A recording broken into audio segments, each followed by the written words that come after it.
So you think you know Wix, but do you really? First up,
one and all.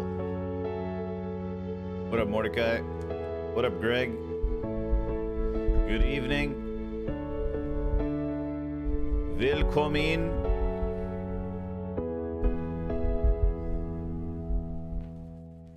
Willkommen.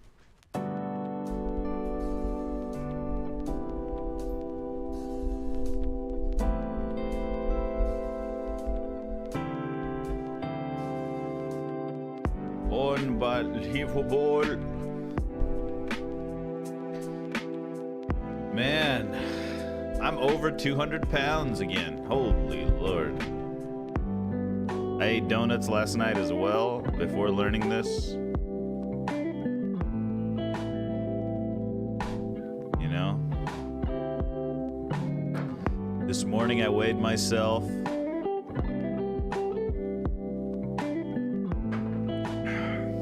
I've got all my meal planning stuff ready to go.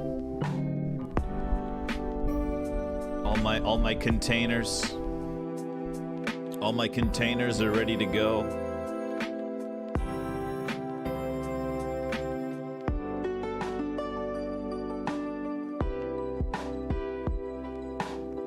Wow, wow, wow.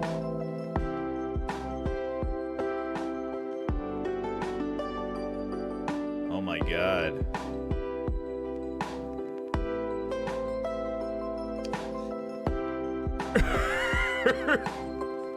Excuse you? Alright, what is the prompt here? Let's see if there's any prompts.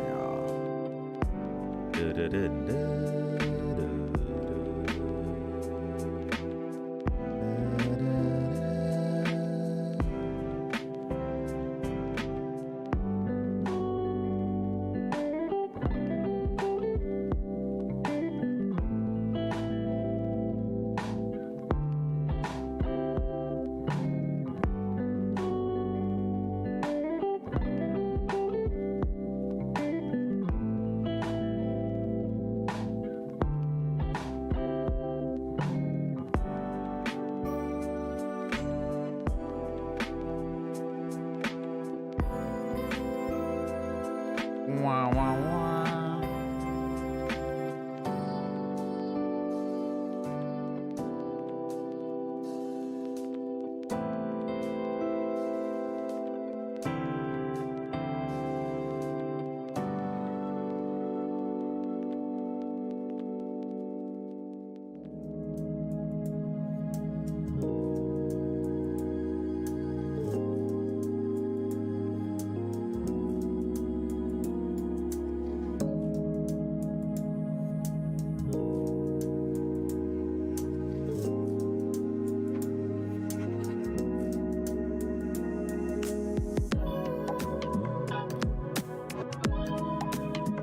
Wow.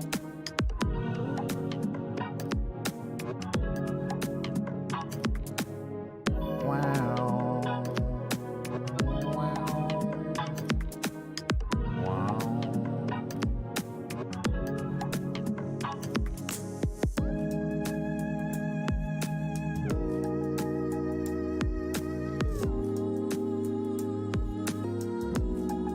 Okay.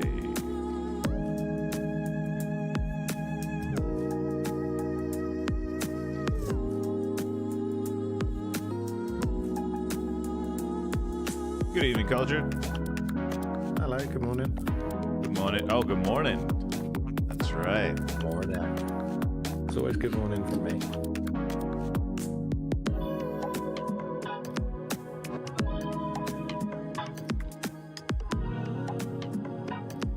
Is this aggressive enough for you, Cart? What do you mean, Greg?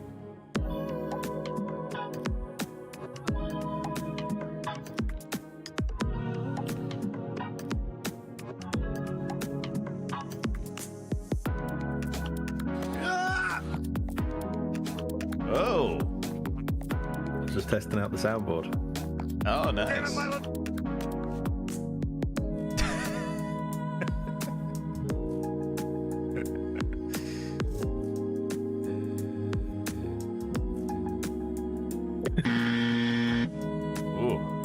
Oh, that's enough fun of that. Is it the what's that thing called on Steam? Soundboard. It's Soundpad or something? Yeah, Or is it's it the different? Discord soundpad. Oh, Soundboard. in Soundpad. Discord. Soundboard. Yeah. Oh, nice. I didn't even see those.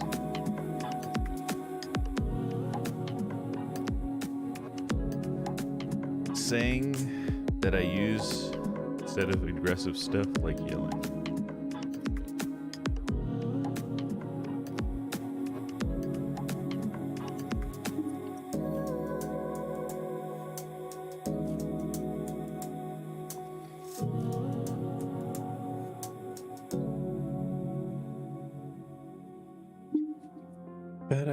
Ba-da-ba-ba-ba-bum.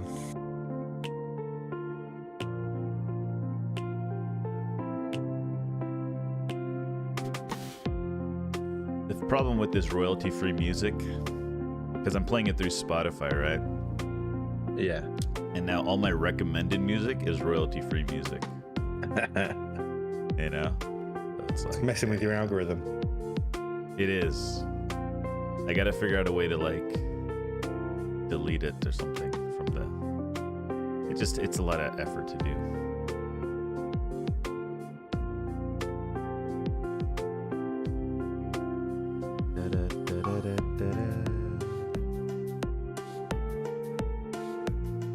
I sound like I'm in a good mood. Well, I'm not in a rush to be here, which is nice.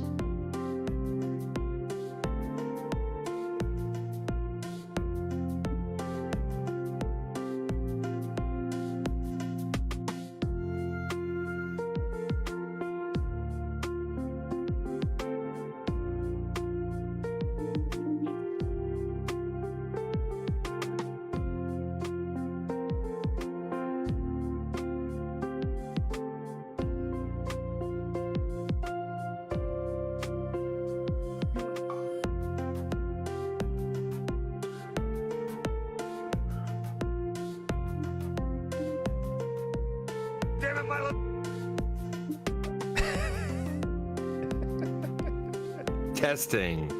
Hey, What's up, man? what's up? What's up? I just got to pee and now I'm good to go. No, Excellent. no time for that. No time. Did you hear about the drama last night? No. What you is hear- the drama? Did you hear about Saka spreading his legs for PSV? That was good. I did not. Dude, my career mode.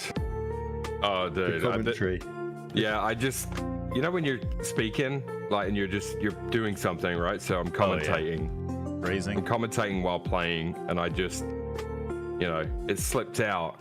Said the wrong thing. There's a Saka was clip running in- down the line, and Milo just goes, "Here's Saka spreading his legs." I meant wings. Ah. But yeah, if you stretching his legs or spreading his wings. And you yeah, put the two exactly. together. Yeah, exactly. If you fancy a good laugh, have a look in the clips channel in my Discord. Okay. It'll yeah, Yeah, it sent me into an awful coughing fit as well. All right, I'll be back in a moment. Okay.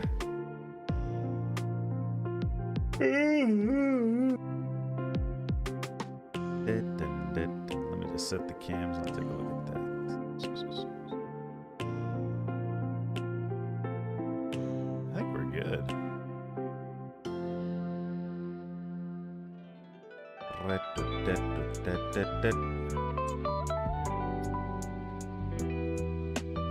Beauty.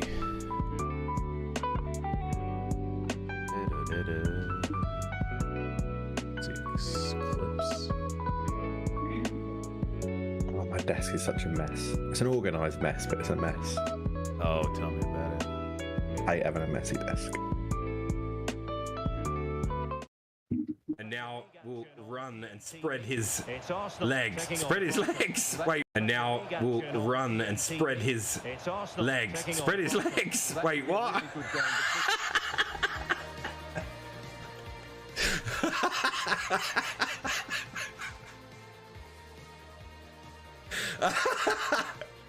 homosexual.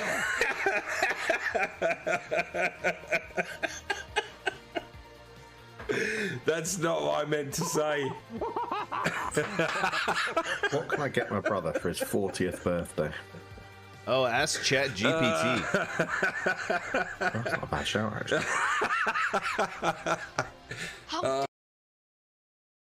Yeah, I don't know. I don't 40th live birthday? in the same country. Oh. A Rolex? Fucking hell, do you think I'm made of money? Jesus Christ. Hey, what's up, Bird?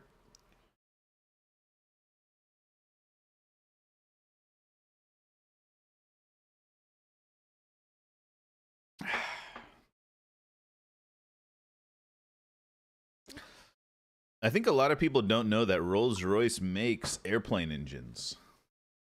They should do. We don't make cars anymore, so. Yeah.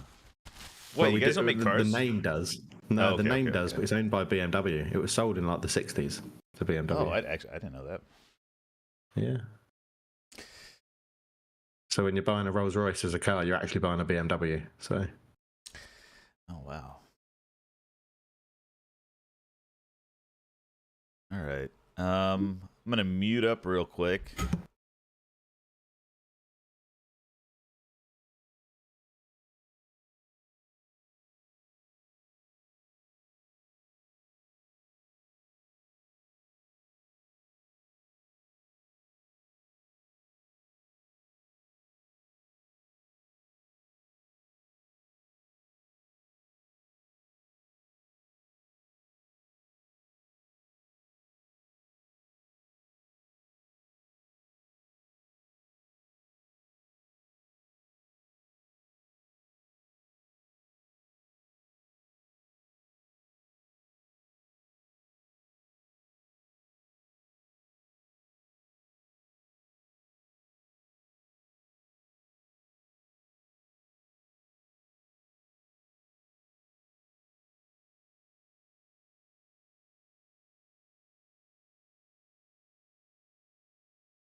Good evening, folks, and welcome to episode 84 of the 91st Minute. Please remember to subscribe and follow if you're watching us live, especially. And if you're watching us later, feel free to hit the subscribe button as well on YouTube. Follow us on Twitch. I'm joined today by Mr. Milo the First. Milo, how you doing? Very well. Very Very well. Okay. Very okay. We'll dive into that a little later. And also, Culture Left Foot joining us. Culture, how you Hello. doing? I'm okay, thank you. I mean, a bad hand, bad finger, but I'm okay. Oh, I forgot about that. Yeah. Oh, is that an He's Arsenal getting his scarf? Arsenal scarf. Oh, Yeah. Arsenal. I thought it was a United scarf for a second. Well, you know, when you see red, you know, you just think Arsenal. We all. You do. I don't. You know. I wanted to talk about, before we get started, the Beckham documentary, right? I was a young lad when Beckham made his, debut or whatever. But one of the big things was the Beckham midfield shot from, against Wimbledon. That made news over here. They were like, oh, you're going to be, it was like, are you going to try David Beckham? It was like all the youth soccer everyone was talking about. He scored from midfield. He must be the greatest player of all time. Was it a big moment in England when that happened for you guys? Not as big as, it wasn't as big as that. It was huge. It was absolutely huge. If you remember it, it was absolutely huge when he did that. It was huge. Like, I don't know. The documentary will bring the memory back if you watch it, Milo. It was maybe I don't huge. remember. It was being national that big of a news, deal. like 6 o'clock Well, BBC News. Everything in football is national news. So at home. It wasn't back then. It wasn't back then, was it? It was like 6 o'clock BBC national news to be like David Beckham scored from the halfway line. Like it was. Yeah, I couldn't remember it being that big, but watching the documentary reminded me how big it was. How big of a thing it was. Culture, how much of it have you seen? I know, Milo, you haven't seen it the whole yet. thing. You've seen the whole thing. I've seen the first 2 episodes of it so far. And by the way, the whole time I'm watching it, I'm like looking at all the British people. I'm trying to see you guys, if you guys are there young. I think I saw Milo. I think I did see Milo though. I'm serious. Okay. Anyways, can I ask where I was? Where you think I was? You were standing against a wall in a pub, kind of in the background, watching the England-Argentina. That's game. very possible. Yeah, yeah. That's like, and you probably would have been low 20s, maybe, or maybe even. I can't remember the guy. Yeah, I was 17 or 18, I think. Okay, then, maybe, right? maybe. The 90s. I watched that game in a pub called Buddy Allen's, which no longer exists in Canterbury. It was a after college haunt, and we used to go there for football as well because it had a fantastic atmosphere. And I will never forget. I'll never forget that game ever. Okay, ever. I wanted to talk a little bit about that moment, right? Because Culture, you were wearing the jersey, just reminded me of it. Glenn Hoddle was kind of a jersey, dick, by the way. Oh, which one? I have an England jersey with Beckham on it. Yeah. Oh, nice. From back. Glenn Hoddle was kind of a dick to Beckham. It looks like. Yeah. So that was something that I never really knew happened until the documentary. How badly he was treated by Hoddle. Yeah. Hoddle just did what wouldn't be done now, which is you try not to speak your mind in the moment. Maybe you know how some coaches and coaches fail every week. Like, let's not pretend they don't, but like there are, he spoke in the heat of the moment, right? The emotions were too raw, and he just ended up kind of throwing Beckham under the bus. It was very Mourinho-esque, wasn't it? Picking on a player and chucking him under the bus. Yeah. I don't think. I mean, Southgate would never do it, obviously. No. I don't think there are many managers of England. Ericsson, Sven always protected players. I mean, most of them do. I just think.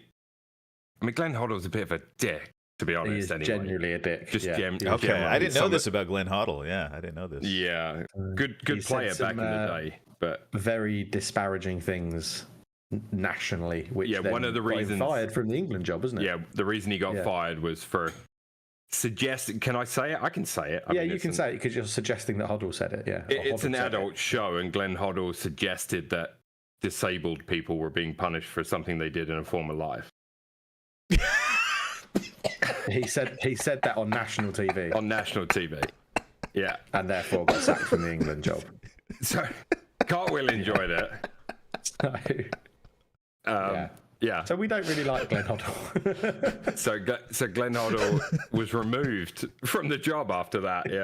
Yeah. Because I mean, obviously, he didn't get removed after losing in the World Cup. Can you imagine if we had the internet back? That would be a viral moment. That'd be huge, wouldn't it? Yeah, it would. It'd be huge. Yeah, he also was into. He's the one that bought in like Uri Geller and shit, isn't he? He bought in. It wasn't Uri Geller. Mystic Meg or some shit. I don't know. It was some woman. Yeah, some psychic. Irene something. It was Irene something. Yeah, he bought in this. I can't remember what she was called, but a woman to come and basically change the mental feelings of the players through put a spell on them, star signs and spells and stuff. Yeah, it was crazy. Oh, wow. Like he's a bit of a fucking. Anyway, the point stands. He's a bit of a dick. Yeah. That's where we get.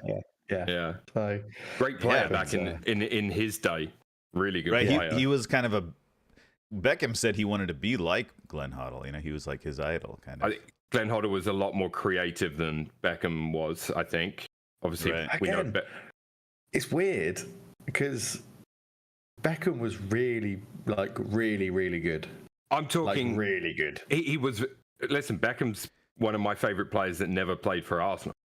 Yeah, Like, don't get it wrong. I'm just saying that Glenn Hoddle was more of a ball carrying, he was dribbler of the ball, Dribbler. whereas Beckham was a conventional winger with amazing set piece skills. Yeah. Amazing. Yeah. So yeah, like I'm a massive Beckham fan. Always have been. Always will be. Watch the documentary, man. It's great. I really enjoyed it. I really enjoyed it. And Cart, you finish it, and then we'll have a discussion. The free kick against Greece. That's in there. I was in another pub called the Walkabout in Southampton. That's the Aussie pub. It is an Aussie pub, but for England games, it was just rammed, and it had a massive open space, like with a huge long bar, and it was just chaos. And it was, last kick of the game, brilliant. I'll never forget that night either. It was a good one. Yeah. I had 2 friends at uni there, so I went down to stay with them for the weekend. Yeah, it was good. Nice. Yeah, the Beckham doc is good though. It's nice.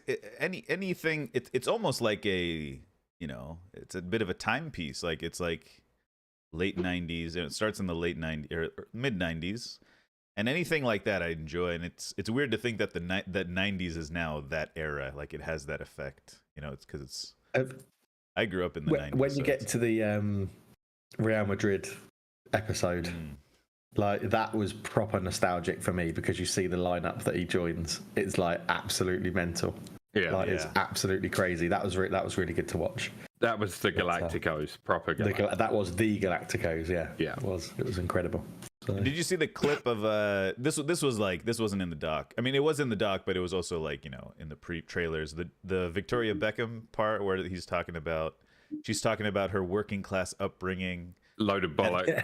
And then David Beckham pops his head in just shit house. Yeah, it was pretty funny. What car did your dad drive? Yeah, it is in the documentary. Yeah. Good stuff. Yeah, there's a reason she was called Posh Spice. Right. Exactly. When you get to the end of it, don't just turn off straight away at the credits. Okay. There's a bit I think Cart will really enjoy a bit at the end where he I won't spoil it, but just keep watching it and then you'll know when the actual credits come up. So yeah. Cool. Yeah, good show. I recommend everyone to watch it really if you can. Good. Definitely. It's good. Good football thing, Yeah, we'll talk more about that later. Maybe Hoff will have watched it as well. We could talk about it.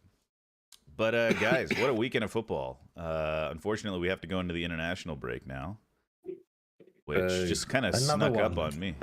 It was like 3 weeks ago or 4 weeks ago we had. Yeah, a second international break this early in the season is just ridiculous. Nightmare. It's crazy. Absolute nightmare. This has got to be this is the last one till next year, right? Or no, we have one more in November. No, there's one more, and there's one more just at the end of November, I think. Jesus, so that's annoying. Alrighty, well, let's get into it, guys, and I'll remember to subscribe, blah blah blah, at the beginning of this person. All right, let's get into the big match. Here we go.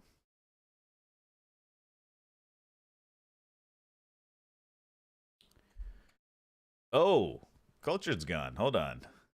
Oh, I am. I'm 4 green squares. We'll have a redo. Let's get you back in there. Hold on.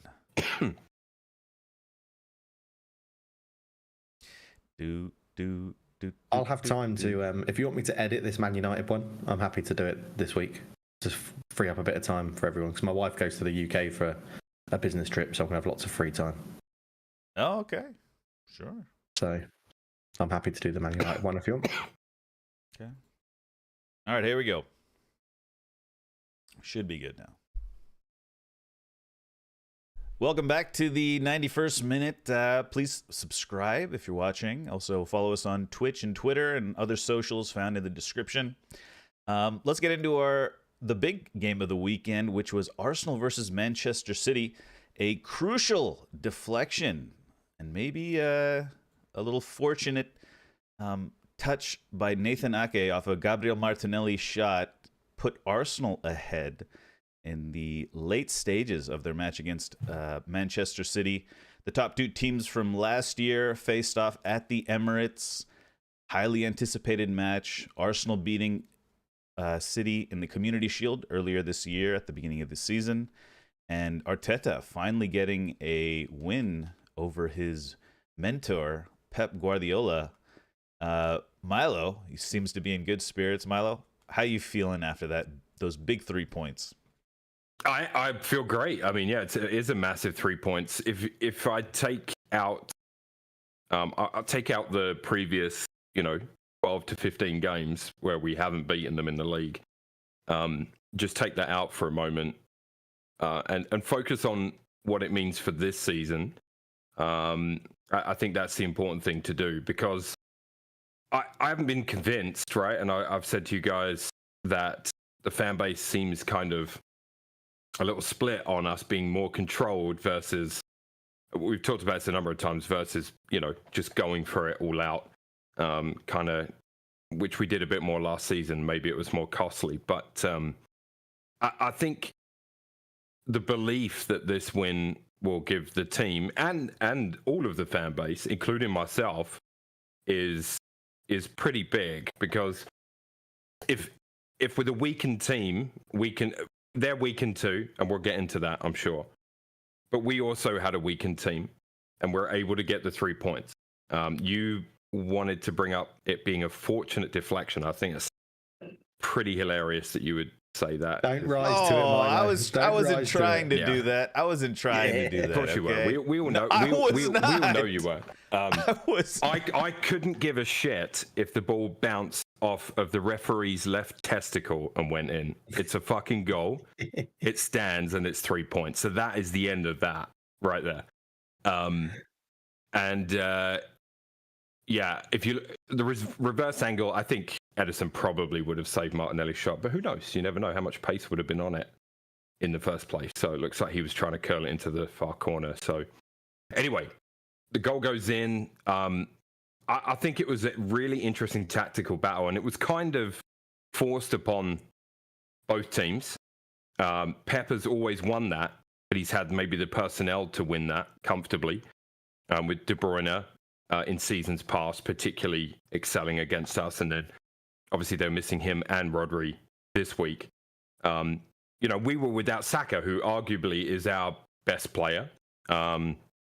We started with Eddie up front, Jesus and Trossard. So again, last week or the week before wasn't too thrilled with how Eddie and Jesus kind of linked up, but I thought the whole team worked really hard.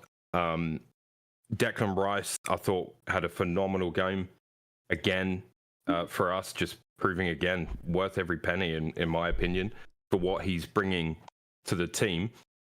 And I think City had chances, we had chances. It was a fairly even game. I think we probably deserved the 3 points, to be honest. I don't know how City fans will feel about that argument, but overall, I'm really happy that we got the 3 points. But also, there's other teams.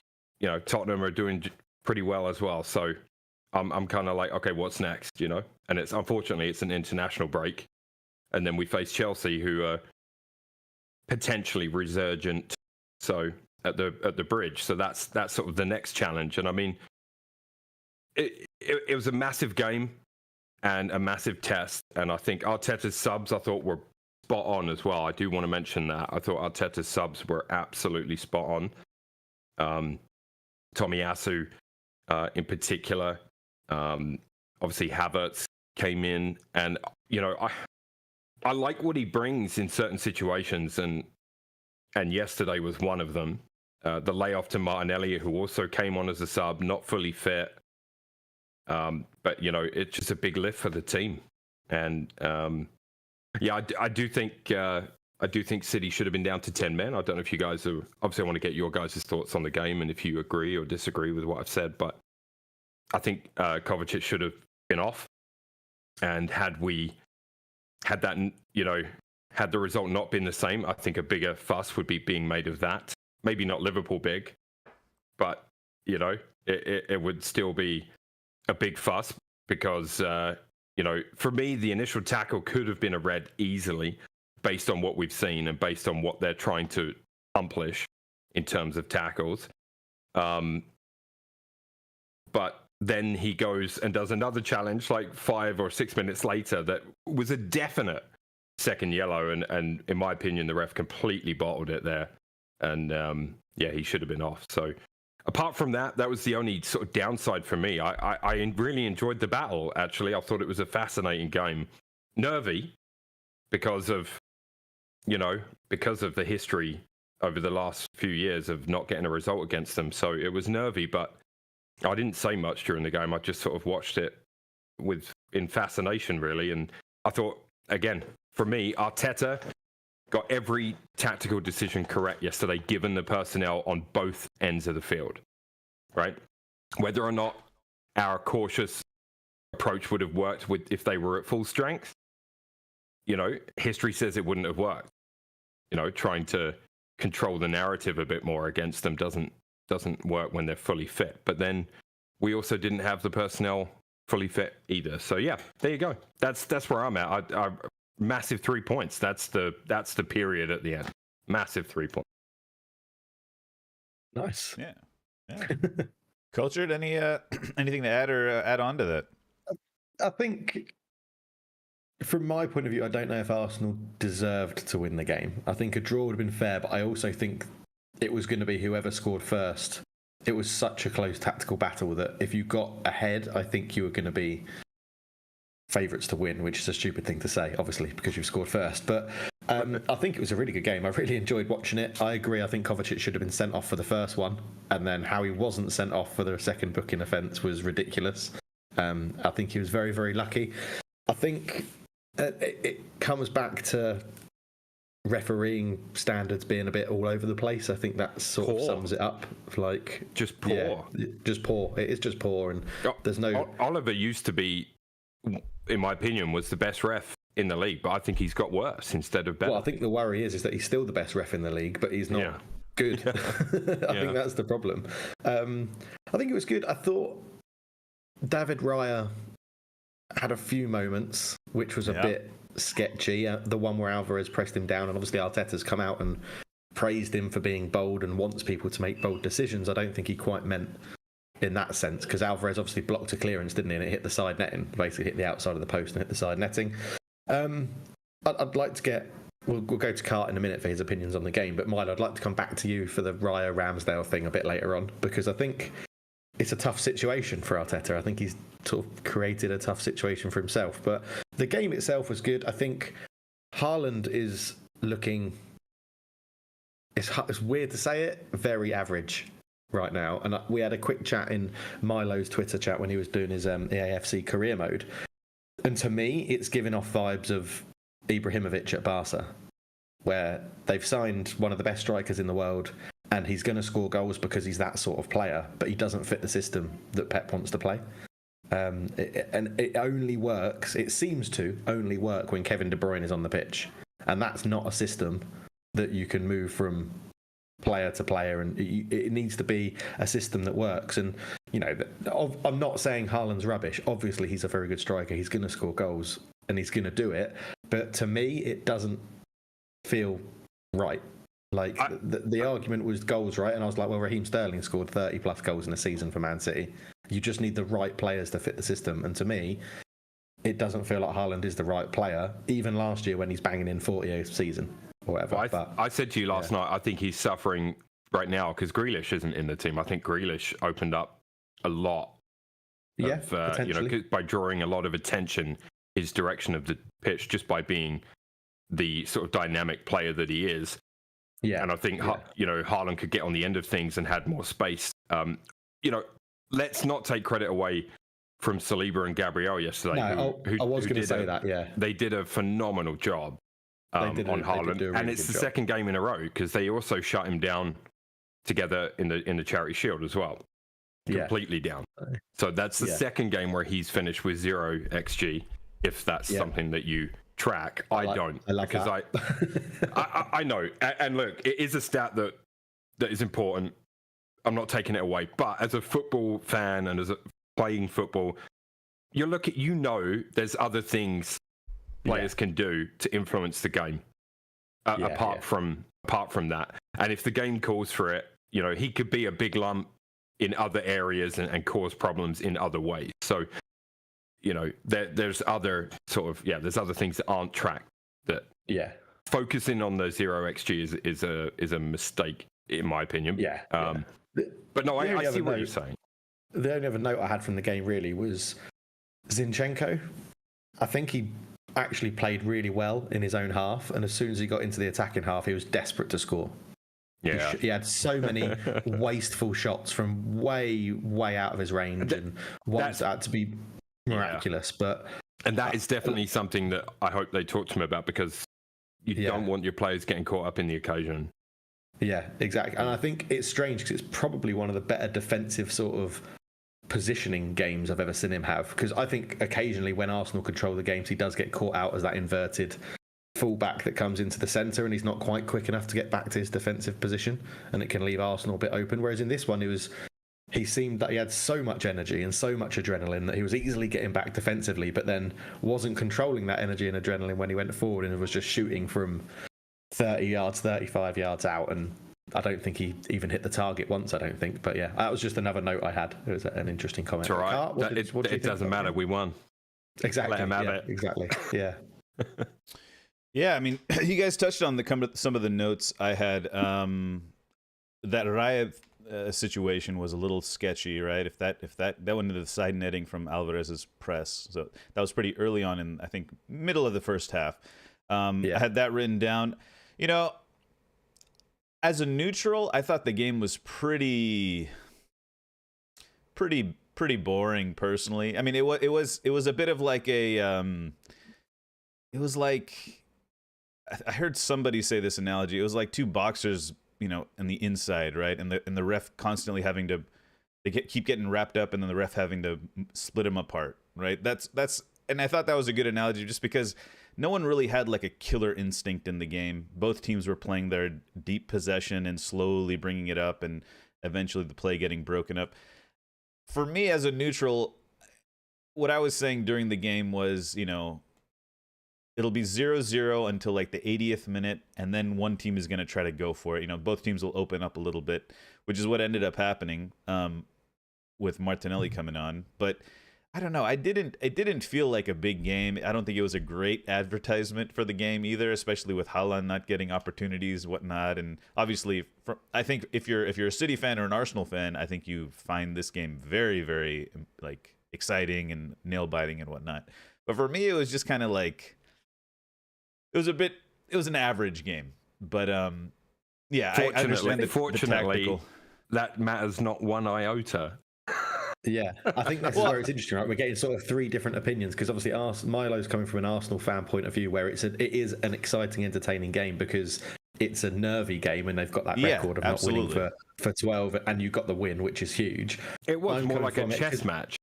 Yeah, and that's what I like, those sorts of matches, because I like to watch the movement of players and see how they're trying to exploit spaces and things. But the game was just lacking basic quality, which is with Saka being out, Martinelli coming on in the second half, or only coming on in the second half, Kevin De Bruyne out, Rodri out, right? It was just Grealish, as you mentioned, was out.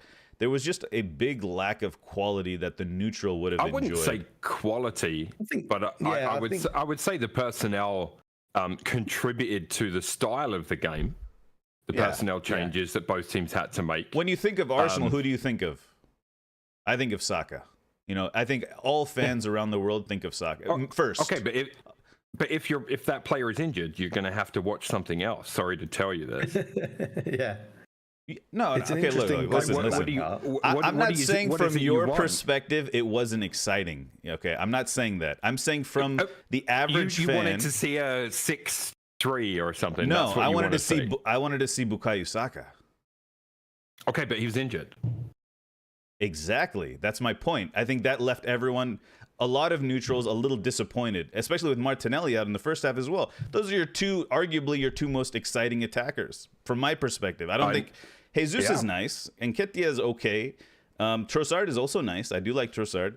But Martinelli and Saka are your. I mean, I'm not seeing it from. I guess I'm not seeing it from a neutral point of view, and quite frankly, I couldn't care less. Well, okay. Well, I'm not asking you to care. I'm asking you to hear what I'm saying. That's all. And I'm not asking. And I don't care if you care. Honestly, I'm telling you from the neutral perspective what I was thinking. You know. Okay. Yeah. Great. Yeah. Great. Yeah. I do agree. I think it could. Would it have been a better, more entertaining, exciting game with all those players available? Yeah, probably. It probably and would with have Rodri and KDB out as well. Starting. Yeah. I think, but it depends how you view the game, right? I generally don't stay up to watch that game unless Man United are playing in it because it's late at night in Singapore. But it was Man City Arsenal. I was like, I'm going to stay up. I'm going to watch it because it's me too. I was expecting a tight tactical battle. I wasn't expecting flair and. I was hoping for some excitement. So. I was hoping for some excitement and some like, you know, I think something. You do that as a neutral, right? Milo could tune in and watch Liverpool Brighton and hope it was an exciting, eventful game. It's just that's just what you want because your team's not playing.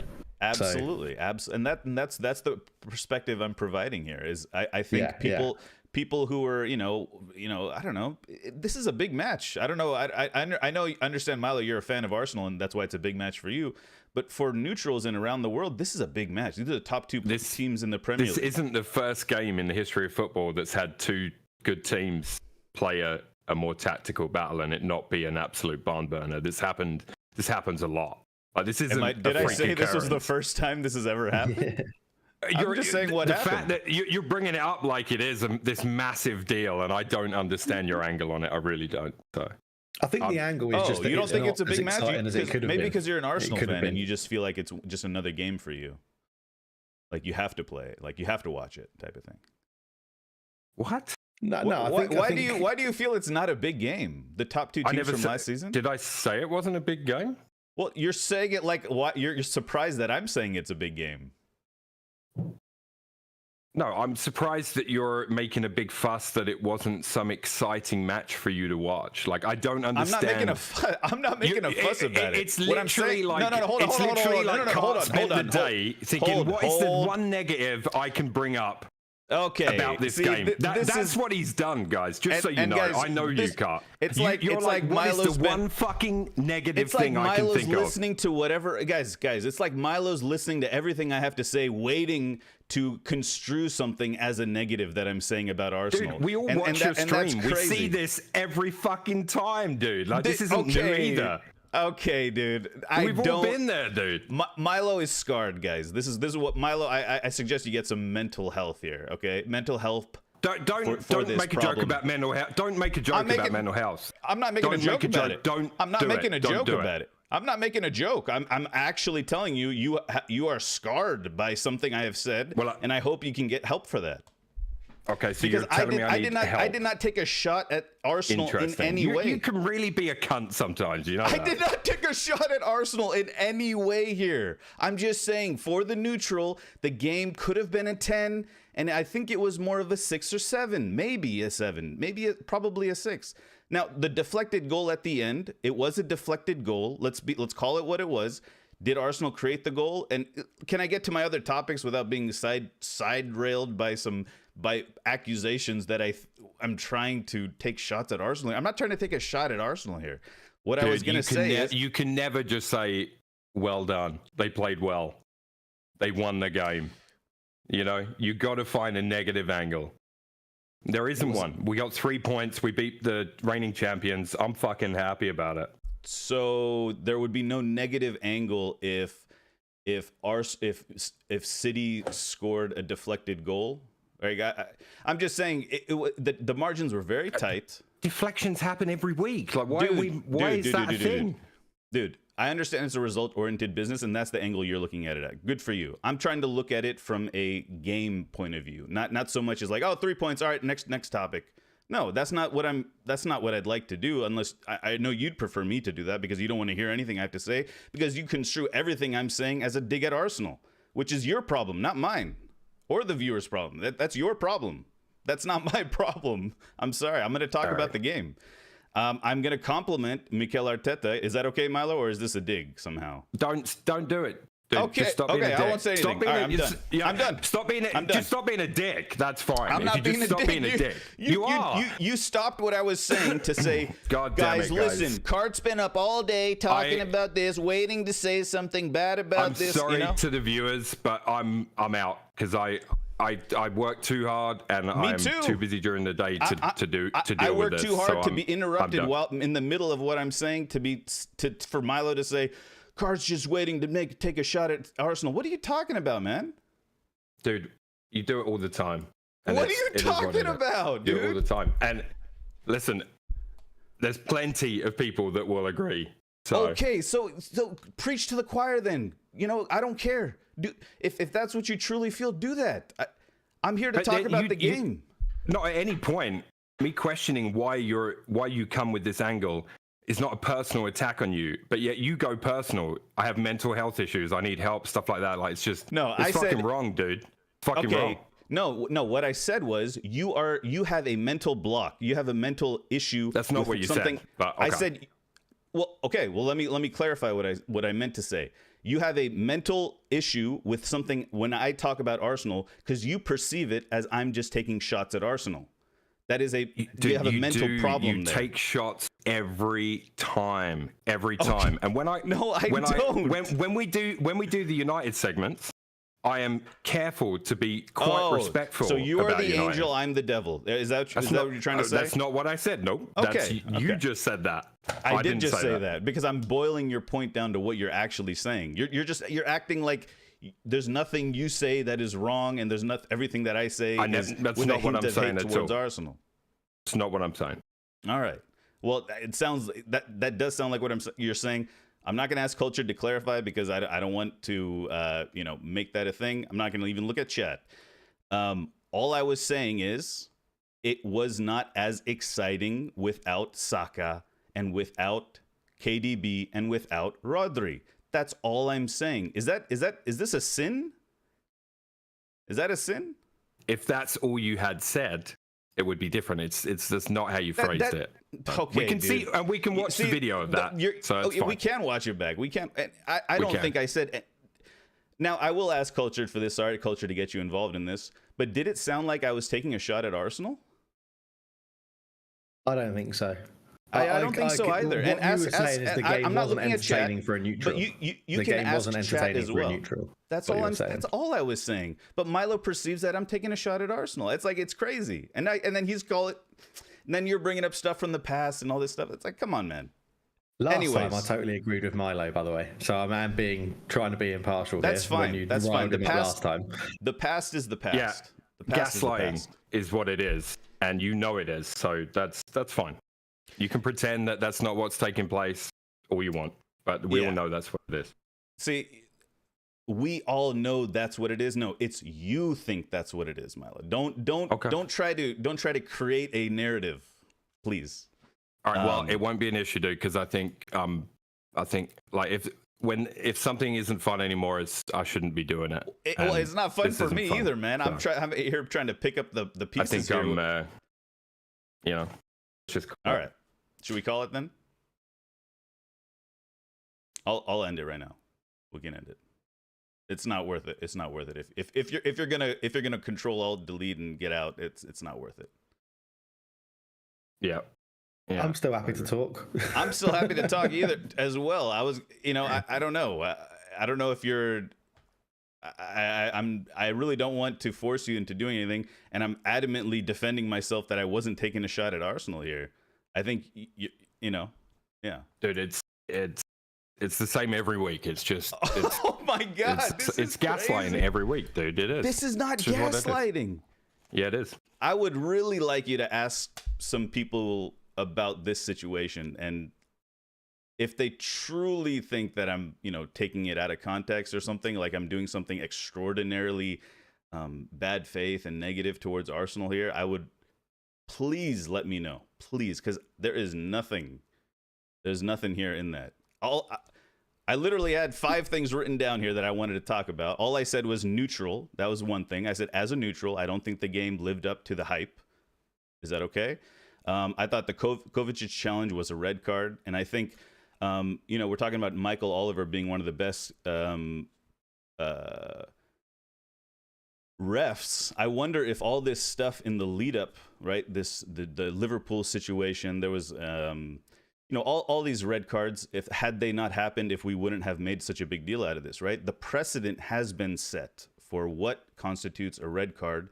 And the consistency among the refs, I don't know if Michael Oliver's been in one of these situations before, or I'm sure he has, but I can't remember his exact judgment on the studs up challenge that went into the leg of a player. But this is what this is the consistency issue, right? I keep talking about it every week. If studs up, you go into a challenge studs up and you touch the other player, it should be a red card, which is exactly what Kovacic did. It should have been a red card. Arsenal deserve an apology, right? But they won. And, and we always talk about it's a results-based business when talking about managers, but also from a fan reaction perspective, and maybe even from a referee reaction perspective, we react with the result in mind, right? Had Arsenal lost this game, maybe the PMGO or PGMO, MOL or whatever, they produce an apology because it's a results-oriented reaction kind of atmosphere that we live in. I thought that was very fascinating that wasn't a red card. It was early. It was like, what, 30th minute in the first half? Yeah, it was the first half, yeah. But yeah, I think Arsenal got screwed over there. I think it's interesting. I wonder if it's an apology that's happened behind closed doors, but if Arsenal had lost, if the apology would have been public. Right? Because I assume they've apologised. I assume they have apologised because it was a red card. Yeah. But it just might not be out in the open because Arsenal won, like you said. So it's results. Yeah, it's an interesting. What's the word? Like a result-oriented reaction or something? Social reaction. I thought Gabriel Jesus got fouled for a penalty as well in that game at 0-0. At second half, somewhere in the second half, there was a situation where he kind of dribbled through and someone lunged in on him and he caught his leg. But that, for me, that was a penalty. I don't think for the average fan, maybe it was a penalty. Yeah, I don't remember there being a big fuss about that. There wasn't a fuss about it. But I felt it was grounds to be a penalty because he was caught. And the last thing I have written, Culture, you mentioned, Raya, but the other one was the subs, right? Tomiyasu heads it down to Havertz, who lays it off to Martinelli for the goal. Big sub there. And Tomiyasu was playing like I don't know what position he was playing, but he was in the striker position an awful lot towards the end of that game. And the way Arsenal closed the game out, I think, after the goal was why I think Raya is in that team, right? They pass it around, they circulate it, and then once they get under a little too much pressure, play it back to Raya. Raya plays a long ball up to Havertz, who often can hold it up, right? Which is a positive point to why Havertz is in that team, which I thought was really good. Because his ball retention is very good. My Arsenal supporting mate in London, I text him and I was like, David Raya's distribution in the second half has been unreal. Yeah. It was just it was fun. He was picking out left wing, right wing, Havertz slightly down the middle if they needed to go a little bit more direct. But David Raya's distribution was incredible. Which leads me to something I said would come back to at the end, which is Milo. The Ramsdale Raya situation. What's going to happen? It's a very open question, but I'm like, because we saw, right, it feels like when Pep, and obviously I don't want to keep comparing Arteta to Pep, but it feels like when Pep was at City, right, and he was like, Joe Hart's not good enough, I want a goalkeeper, and they brought in Claudio Bravo, and he went, yeah, he'll do for a season, but he's not good enough, I want Edison. And they've made that change. It sort of feels like Arteta's gone, we brought in Ramsdale for quite a considerable amount of money for a goalkeeper. And he was fine, but he's not quite doing what we want. So we've got for David Raya. Is that what it is, or am I reading too much into it and it is literally a case of two number ones? I mean, for now, it's the option of two number ones. I don't think it's as what's the word I'm looking for? I don't think it's as simple as like, I've got these two guys and I can both choose from them. I think, like any manager, I mean, this is just me thinking. I'm not Arteta. I don't know what's in his head, and I won't assume. what's in his head. I'll just say that for me, he has making a choice based on what he thinks, right? So Raya's come in, he's played every game since, right? So you kind of look at that and you think, all right, well, is Raya his number one now? Is Ramsdale now the number two? I do think if Raya makes a big error, I think Ramsdale will go back between the posts. I do think that. In a hypothetical world, if Raya's clearance had hit Alvarez and gone in, I know. do you That's think where I was kind Ramsdale's of back in? Yeah. I don't know. I think it would depend a bit on the result as well. I think if a costly error costs the team, I don't know. And is that a dangerous game to play? We don't really know because people don't do it with keepers very often. Like at the end of the day, Ramsdale has to show in training and wherever else. Ramsdale has to prove or show that he deserves the job. Now, if Raya is doing everything he's asked in training, and then in the games he's doing everything he's asked in the game, and the team is winning, Arteta has no choice himself then, right? Yeah. But if for some reason it stopped working, yes, you pointed out his distribution. Like, I don't think prior to this season, like we know Raya's distribution is good and is one of the reasons people were bigging him up as a goalkeeper in the first place and for the possession-based play, right? It's not that last season no one was going, well, Ramsdale's distribution is horrendous. That wasn't happening, just so you know, right? There's just, they felt they needed to push him, I think. And I do think that. I don't think Ramsdale had anyone pushing. And if they've identified areas in his game that, maybe, who knows what kind of review they did on last season and how deep statistically they go and how much they watch and track the goalkeeper's movements and, each throw and each kick. Who knows? I assume a lot. I assume they have mountains of data on each player. If they've identified something in Ramsdale they felt he could have done differently, and that's why they wanted to give him more competition. I mean, I think it's a benefit for the team, and I'm sorry if that hurts Ramsdale. I'd love for him to prove people wrong and be in the team and get the wins as well. Like, it doesn't faze me which one of them does it as long as we get what we need from the keeper. I had no issue with Ramsdale personally. I think Raya looks really good.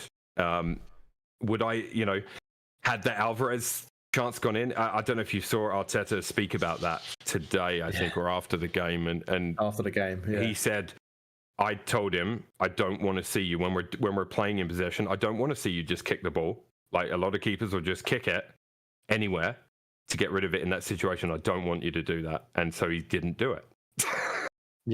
And like, I don't know what obviously that's not what he's going to have said to him in training or one-on-one. They're going to say, this is what you needed to do in that situation. It's about educating him, right? It's an interesting scenario because Raya's obviously on loan, isn't he? And you've got an obligation to buy him at the end of the loan. You have to buy him. It's an agreed deal, yeah. So I'm wondering, it's pretty cheap as well, isn't it? It's like 23, I think. Yeah. Yeah, it is cheap for a keeper like Raya. And I'm like, is it opening the path for them to be like, we're going to give this a year with two goalkeepers, and if it doesn't work, we're sort of sticking with David Raya? Again, because I feel like you're not going to have a loan with an obligation to buy and then try and sell that goalkeeper that you've just loaned for a year and then had to buy. I think they would have bought him had FIFA Fair Play. It was FIFA Fair Play that forced them to move. Okay, I believe. Right. As far as my understanding is, budgetary-wise, within the financial rules, we couldn't buy him at the time. So we loaned him with an option to buy. Good idea. Yeah, makes sense, right?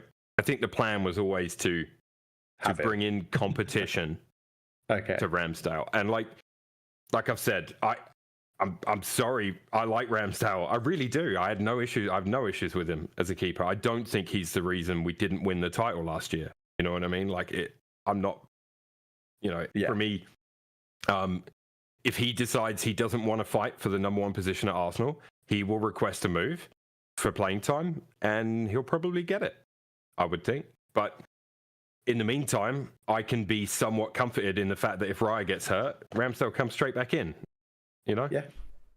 Very true. Yeah. I don't see it as a negative at all. Okay. Not yet. Ramsdale's in the England squad, right? He's in there. Yeah. He'll be in the England squad. Yeah. Yeah, it's an interesting one. I definitely think I don't think you can fault Ramsdale from last season, but I do think Raya is more of a, what we call, what has become top level football modern goalkeeper, right? Obviously, when we talk about other clubs, we can talk about, Onana's also that, but maybe his shot stopping is still an issue. But Ramsdale can definitely still play a role in certain teams, right? In international football, England may not play like Man City or Arsenal, or play with that type of possession and necessarily with that ball-playing goalkeeper.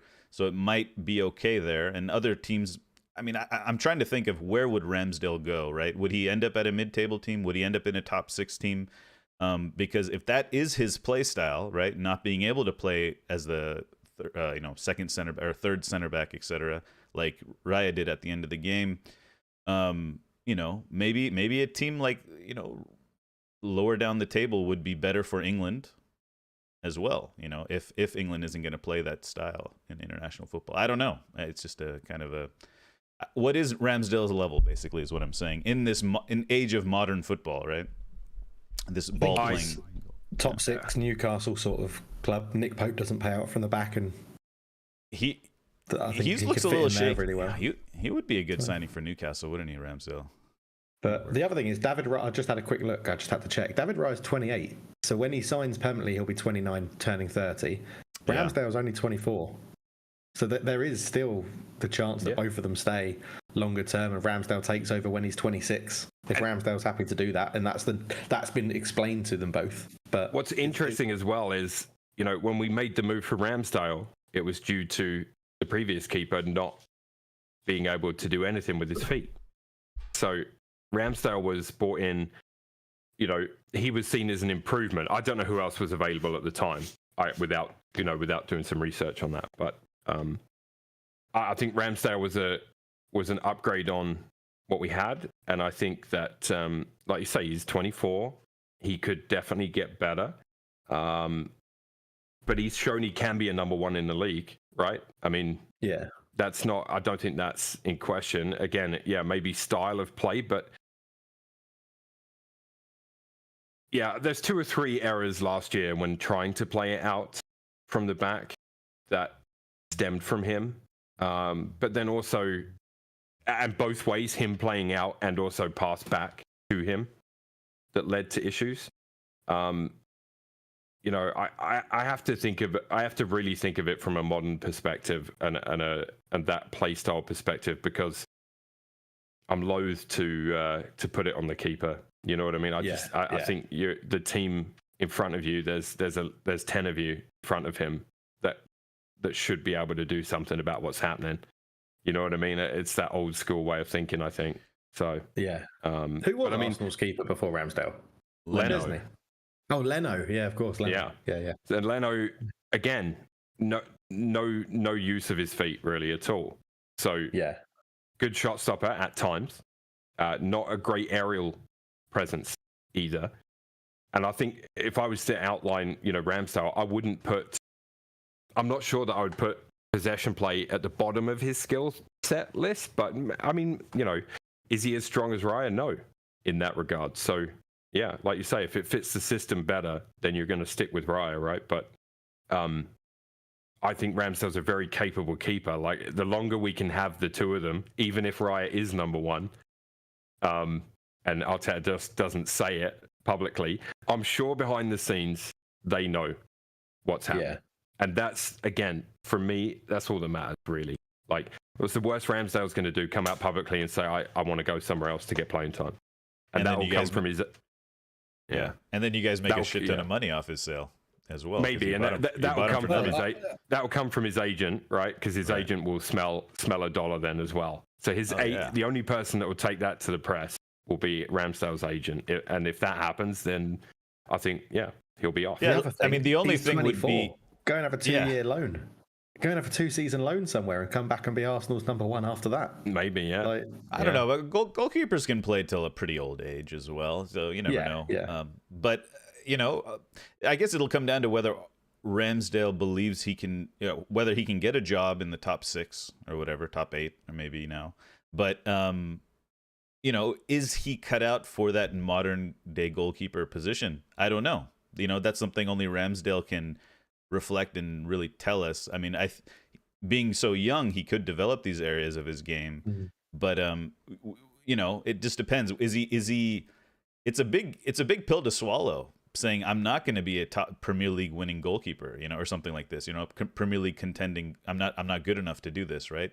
It just depends on Ramsdale's mental, I think, which will be interesting to see. How Ben Foster did it, didn't he? Ben Foster said he couldn't handle the pressure of playing for Man United, so he had to drop down.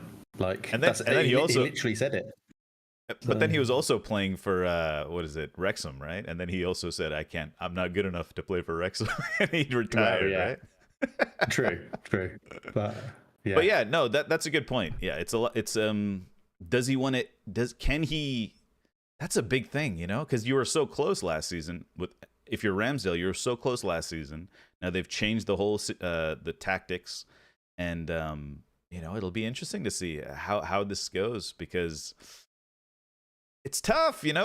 Players got egos. Yeah. You never know. Yeah, very true. Whew. Okay. Made it. We're all happy to carry on? Are we good to go? I don't know. I mean, we have carried on, so good. All right. Good. All right, let's get into the next topic. Give me a minute, though. Give me a minute. Okay. All right. Yeah, Ramsdale. I mean, imagine you're a player, and you're you're number one for all of last season. You finish second by 5 points, and then preseason rolls around. The manager changes the entire system. He's asking you to play with the ball more. And preseason, he had some pretty poor distribution. I mean, that's preseason. I know It's just preseason, but the system did change a little bit, right? It wasn't straight 4-2-3-1 out of possession or whatever. Like it was. Yeah, changed. I find it interesting as well, because if you look at Arsenal's starting, I don't know, let's say 14, 15 players, really. Timber, okay, he's been injured, so maybe he would have been a starting player in that 13, 14, like rotated in the 13, 14 key players for Arsenal. I don't know.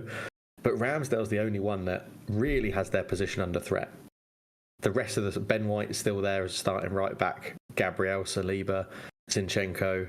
They moved Tierney on, so Tomiyasu was going to play backup left back.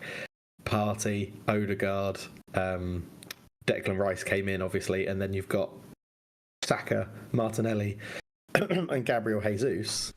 The only signing they made that really threatened anyone, I think, in the starting 11 is Raya and Ramsdale, and that's got to be hard to take for Ramsdale.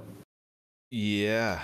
Because I know Milo was saying like that he doesn't blame Ramsdale for not winning the league, but potentially Arteta does, or the management do, because he's the one player they signed. Maybe Kai Havertz, you could argue, was signed as a starting player to fight with Martinelli, but other than that, the signings were all squad depth players. They weren't coming to take the first team spot, and I think David Raya was signed to take the first team spot, and that's a lot of pressure for Ramsdale. Yeah. So it's interesting. Yeah. I think Timber was coming in for Partey, right? Or Ben White? Because he was kind of doing the Zinchenko I think roll he was off coming the in for right, Ben right? White. Yeah. Yeah, I think he was coming in for Ben White. So, and if you look at that, that's the other thing I forgot to mention was even with Saka injury or whatnot, they had some depth coming off the bench. Yeah, some they decent did. depth. So And that's what we were just talking about. Milo, when Timber was Timber signed as a right back, do you think? Or was it just depth? I think he was signed for versatility in defence. And I think he's a big mess because he looked like he was going to be a real good player for us. Yeah, okay. Yeah, we'll just have, while you're away, I was just chatting to be like, it was interesting seeing the Arsenal signings over the summer, and the only one that is really threatening a first team spot, other than Declan Rice, obviously, who was signed quite clearly to come into the first team, was David Raya threatening Ramsdale. Havertz, you could argue, was signed to give Martinelli potentially, or Gabriel Jesus, a bit of a run for their money as a false nine or a left coming off the left, but everyone else was signed for squad depth. So it's interesting to understand. I wish you could see into managers' brains about why, like, have that be a fly on the wall for Arteta and Edu having their conversations about how they improve the squad and why they need to sign players. I'd love to see that at every The drum I was banging last year was we need quality depth, and I think we did improve the quality of the depth. I still think it needs to be improved more. I still think we need another. I think we need another main option at 9, and I think we need another, really good option for the right wing. I think that those two positions in particular, Saka, whether or not the injury is related to the amount of games he's played, I know that's the thing that will be talked about the most, because he's played 86 Premier League games in a row or whatever. He's a professional when he plays for a top club. They have amazing physios and fitness level checks, and I know Wenger used to have the red zone. I don't know if you remember that whole thing about he's not in the red zone, so he can play. Right, okay. I don't know. That was his match. It was his match fitness and risk of injury, wasn't it? I remember. It was, that. And I don't know what Arteta has, but obviously every club will have something, right? That they will look at the player and go, this is the condition he's in. I mean, Saka's a young man, takes football seriously, doesn't seem to get into shit outside of football. Maybe he's just a supremely healthy athlete, A professional, good athlete, yeah. Yeah, like maybe he is, and maybe it won't affect him, the same way. I mean, also some players, even people right? And I'm not saying that he couldn't get a career-ending injury, because obviously that could happen to anyone at any time. I just think I want him to be protected, but at the same time, he's probably our best forward player, and you want to see him play, right? Yeah, so, definitely. Yeah. And I bet he wants to play. Just, I bet. I think he does. Yeah, I think Saka wants to play every game, right? He strikes me as one of those players. I was looking at Balogun, obviously, someone that you sold to see if he did. Have you read about how it's gone with him for Monaco? Not very well. So he scored 3 in 5, which isn't too bad for his Monaco career. But on his first start for the club, he missed 2 penalties. He did, yeah. That's not very good. Not a good start. Not a good start. We can all agree. Yeah, but look, we know diving on his debut as well. We know Balogun can bang goals in the French league. This is not going to be a surprise to anybody if he ends up with good numbers in the French league, because we've seen him do it the year before. There are many players that can do that.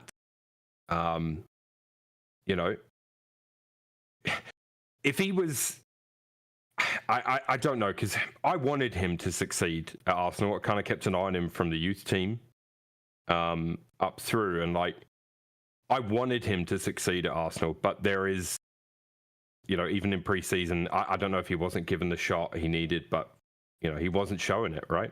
No other Premier League team came in for him either. So I think maybe there's a level that's capped at with him. But there might be an attitude issue. I know with the men's national team there was something. There were little flare-ups with Berhalter with Stefan, that's a good point. We did need some goals against the French team last week, but again, these things will happen. I mean, that's the Champions League. That's a whole different ball game, right? It's a whole different ball game. That was ages ago. That was like last year, basically. Now, but don't worry about that. That's a Champions League. I think it's tough. They're all going to be. I don't think there's any gimmies in the Champions League. Personally, Lyon beat PSG this season. Yeah, they got some good young players. They're no scrubs. No. Yeah, Galatasaray, on the other hand, no. I think Man City have an easy group and easy ride in the Champions League as ever. So, but yeah. Anyway. Alrighty, let's get into the next one. The match of the real match of the weekend. Oh God.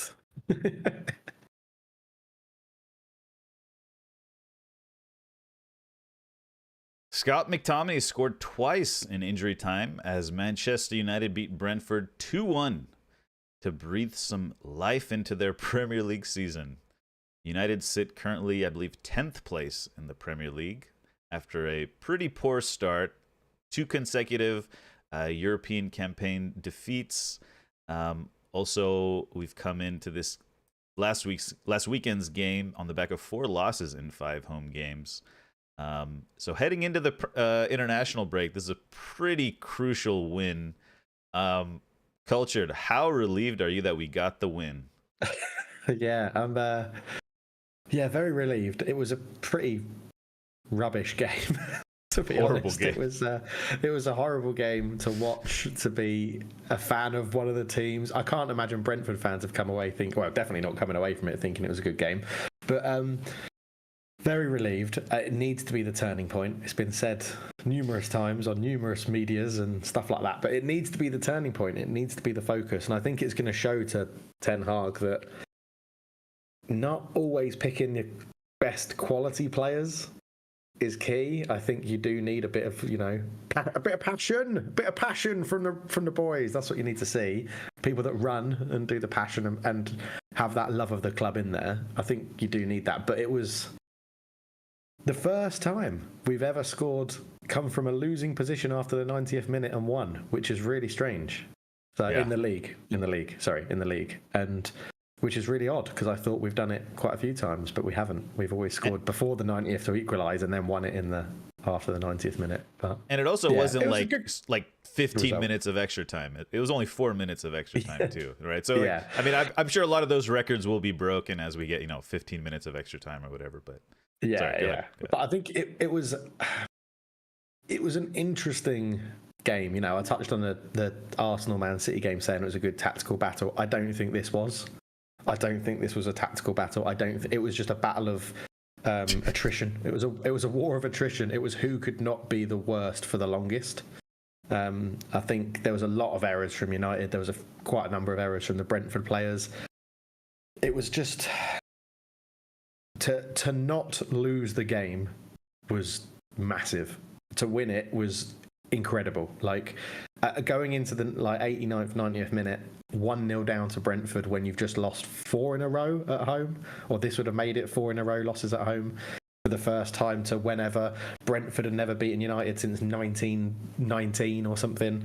Like all of these stats and figures were coming out, and it was just like to not lose that game was big, then to win it was absolutely massive. And I think I was one of the people that was like, I would like to see McTominay sold, gone in the summer, and I still stick by that. I don't think he's Man United quality, but he did show that he has heart and he loves the club, and he will come on and do everything he can to do his best for the club, which is, you need players like that. You do need players like that, and it's just a tough situation. I mean, I don't know what, I assume you had NBC or something in America showing the game.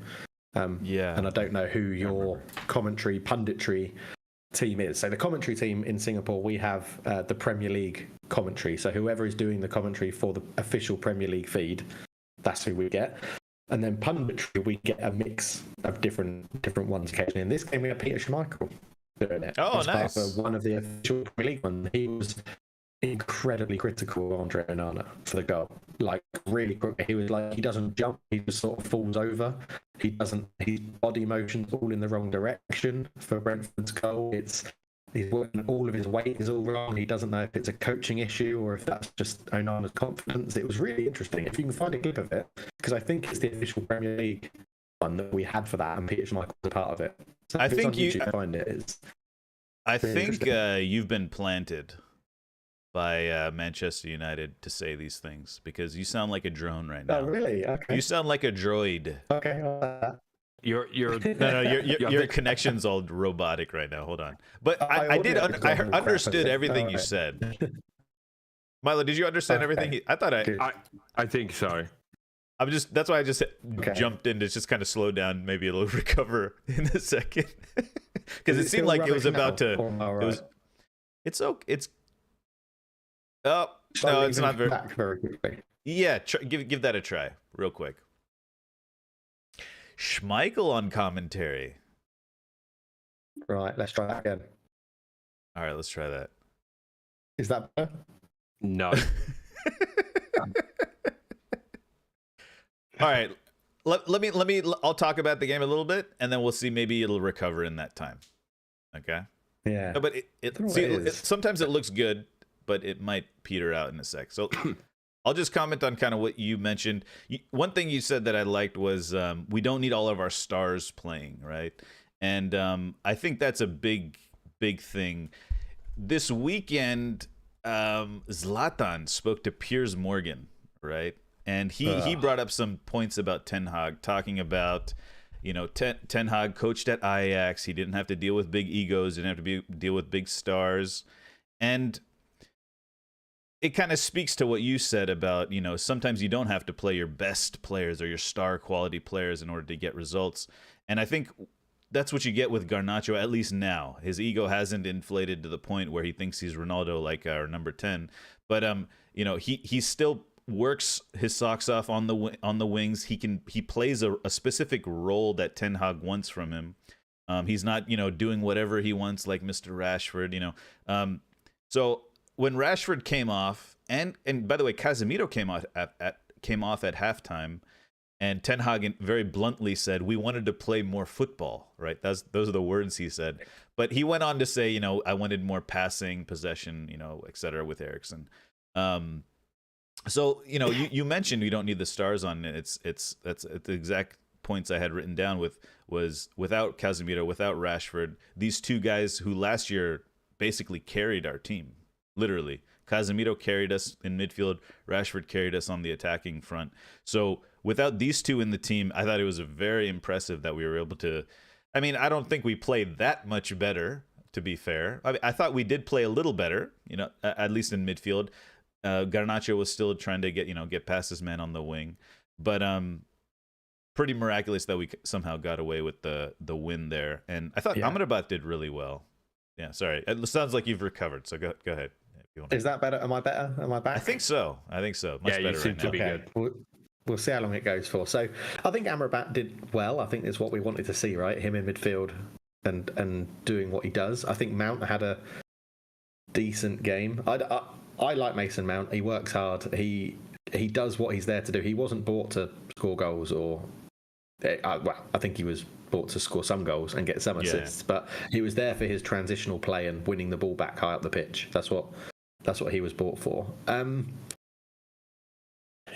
think our best performance or passage of performance was against I can't remember who it was, but Hannibal Mejbri came on. And he's not the best player that we've got at the club, but his dynamism and his work rate changed the game, and that's what I think we need a bit more of. And it's interesting. I need to go and watch this Zlatan interview because I've not seen it, so I'll go and see what he said. I just can't stand Piers Morgan, so it makes it tough. He gets in there. He gets those hard to reach spots. There's a phrase that is, I mean, at least in my Twitter sphere, which is probably very biased to not so big. I'm not a massive Marcus Rashford fan at these days, as you guys know, post Lewis Hamilton picture. But there's a phrase that comes up in the Bruno Fernandes realm, which is kind of attached to this Rashford thing, which is called hand grenade football. I don't know if you guys have heard about this, because Bruno Fernandes is like this hand grenade. He just throws up hand grenades and tries to make things happen. He didn't have a great game, but it'll be interesting to see how he adapts to this more structured play style that Ten Hag wants, because Ten Hag's extremely structured. He wants things very specific, etc. But I mean, great for McTominay. I really liked some of the messages. By the way, Evans and Maguire are starting center back pairing, which it's pretty crazy to think. Some of the messages Maguire posted was about, because Sir Alex Ferguson's wife passed away this week, and Fergie time, blah blah blah. Shout out to the Ferguson family, all that. I thought it was a nice touch as well. But yeah, unbelievable. Going into international break with that is a really nice feeling, and I'm almost glad there's not a game midweek. Just let us have this time. Let us have this time. It's an odd one, isn't it? because the momentum could be huge as well, coming off a win like that to go to the next game straight away. But we've proven that's not always the case. So, yeah, take the break, let's take stock and get some confidence at training and things like that and see how we go. So, yeah, I mean, Milo, what do you think of it as a... Did you see it? I mean, I hope you didn't, because it was pretty rubbish until the last 5 minutes. I watched the highlights of this one. 30-second clip, was it? McTominay scoring and celebrating twice? No, it was 3 minutes. Okay. 3 minutes. So it's impressive. Yeah, I mean, like, I'm sure a big 3 points for you guys. I mean, I was like, excuse me, I was thinking that it's interesting just from the socials that I see, which are probably more varied, maybe, or more Arsenal heavy, I guess, when you think about it that way. But maybe we all follow the same neutral accounts, in which case I just noticed that, the Ten Hag questions, sort of instantly disappear. It's classic. I've seen it happen with my team and with different managers. I still think, that's not the performance you want, but the result is all that matters. I say it all the time. Like, I don't think my team has put in amazing performances this season, and we've still got enough points to sit at the top of the table. So it's the result is what matters. One and all, that's what matters the most. And I do think, on Cart's point of the international break, I do think for Ten Hag, this is a very good international break, because he goes into it with the win, and like you say, and the pressure's off. All of a sudden, he's not under this one more loss and he's going to get sacked, which I think is nonsense anyway. There's talks of him getting a new contract, so but it's from that point of view, I think it's a good one. But it was just a really shit game. Generally, it was a shit game until the last 5 minutes. So it's got to be worrying though that Scott McTominay is your hero. Do you know what I mean? I could agree, but that's the only thing I'd remotely question. And it's the same with, like you said, you have Evans and Maguire, you're starting centre backs, obviously not by choice. All teams deal with it. I do, so I have limited sympathy as far as injuries go. We had Saliba out last year and we had to deal with it. So now, and it is costly. So what's interesting, right? Yeah. If you look at the Man United fan base, all wanting Harry Maguire to be sold or to go on loan, no one wanted us to sign Johnny Evans permanently. If we hadn't have signed Johnny Evans and got rid of Harry Maguire and had these injuries, what the hell are we going to do? Yeah, we would have put some super young players, and it could have been scary. I don't think he would. I think he would have put Casemiro and Amrabat as centre back. I want to say that. Maybe we'll talk about it later, but Real Madrid played Tchouaméni at center back this weekend, and I think Casemiro could play that center back role for us. Yeah. With his slowly deteriorating physical. But I do want to say, I thought Evans and Maguire played very well. I mean, there was one situation where Evans did a kind of a weak clearance, and it led to a chance for Brentford. But I thought Onana was kind of at fault for the goal. Also, Casemiro, he did lose possession on. He lost possession on the goal, but Onana's. I mean, you got to save it. You got to save it. You got to save it. I understand that Casemiro did make the initial mistake, but I think Onana's got to save that. So it is what it is. Milo strikes again with the Onana prediction. He's going to have some howlers, but he's definitely.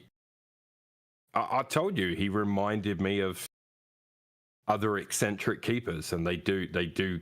Eccentric keepers cost you some stuff.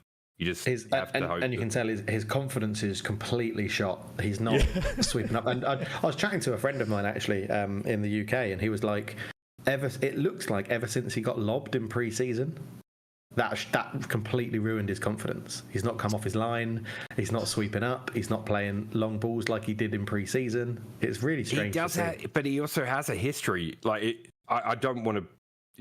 I'm not going to post a link or anything, but I have seen a compilation video of Onana. Being horrendous, being terrible. So, it just happens, right? These things happen. You've got to trust that he's going to perform and make it right. Yeah. I think the team ahead of him is more of an issue than him. Which is what we said about De Gea as well. Me and Carl said the same about De Gea. You did, for sure. And I think had you sold Maguire, I think you would have been more active for a centre back right in the summer. Yeah. I assume, given how this season's gone, that centre back is going to be priority number one for January / next summer. You would think. Had we played City this weekend, it would have been interesting to see the team selected. Like, would we have played Maguire and Evans against City or Arsenal or somebody? I think, playing teams, not trying to be too disparaging to Brentford, but, mid-table teams to lower-table teams, you would expect Maguire to be able to perform in those games, and maybe Evans as well. He won a Premier League playing very well. That's true. Yeah, and Maguire played well, by the way. He played very well. Yeah, he did. He did play well. Yeah, he played very well. So it's I don't know. It's a little tricky there, but yeah, I thought it was good to get a win and get out. Who at centre back would have been available in the summer? Obviously, Tottenham got Van de Ven, which looks like a Kim and Jay was the big name linked to us, right? Yeah, Kim and Jay was the one, and it was apparently very far down the road, and then Bayern Munich came in and also Disasi. Well, title Disasi, who went to Chelsea, was linked to us as well. There was, I believe, Jean Todibo, young guy from Todibo. Pau Torres early on in the summer was linked, but I think that was. I don't think ever that was serious with Pau Torres. But there was a few linked. But I think you're right. I think we were dependent on Maguire going and then reinvesting that money and his wages into whoever we brought in, and it didn't happen. So now the name is I saw three names. There was Gonzalo Ignacio, some Silva guy. I can't remember his first name. And from Benfica, Antonio Silva. Yeah, and then there was one more I can't remember. But yeah, we're linked to center backs this week as well. So January might be interesting. Who knows? Who knows what'll happen? But with Maguire on that contract, on that wage, I don't think he wants to move at the moment. No. The tough thing about buying defenders in January is, a team with a good defense isn't really looking to let them leave. Yeah. So it's more of for a starting centre back, it's probably a summer thing, and then anything in between is more likely to be filler or depth. Yeah. But yeah, you never know. I could see a loan potentially in the January for an underperforming centre back somewhere else, and we give him a go. Have you guys seen a lady with crazy lip filler in real life? Yes. It's horrendous. It's pretty weird, huh? It's got to be some. I don't know why we're talking about this. You said filler. Yeah, Cultured. When you edit this segment, just cut that out. Yeah, okay. Put a Snapchat filter on it so we all have poofy lips, Yeah, that's funny. All right. Hey, we'll take it, man. We're going into the international break with 3 points. I mean, it was. I was pretty hyped. Not every day you win by scoring 2 goals in injury time. Okay. Oh, it was amazing. Yeah, it was. There's amazing nothing exciting about being 10th place. Awful. Yeah, there's nothing redeeming about being 10th place. We're only 6 points behind City. That's the 12 and 18 points. It's not like out of control, but Anyways, should we talk some Poch, little short, quick segment there? Got to talk about it. It's pretty interesting. All right, here we go.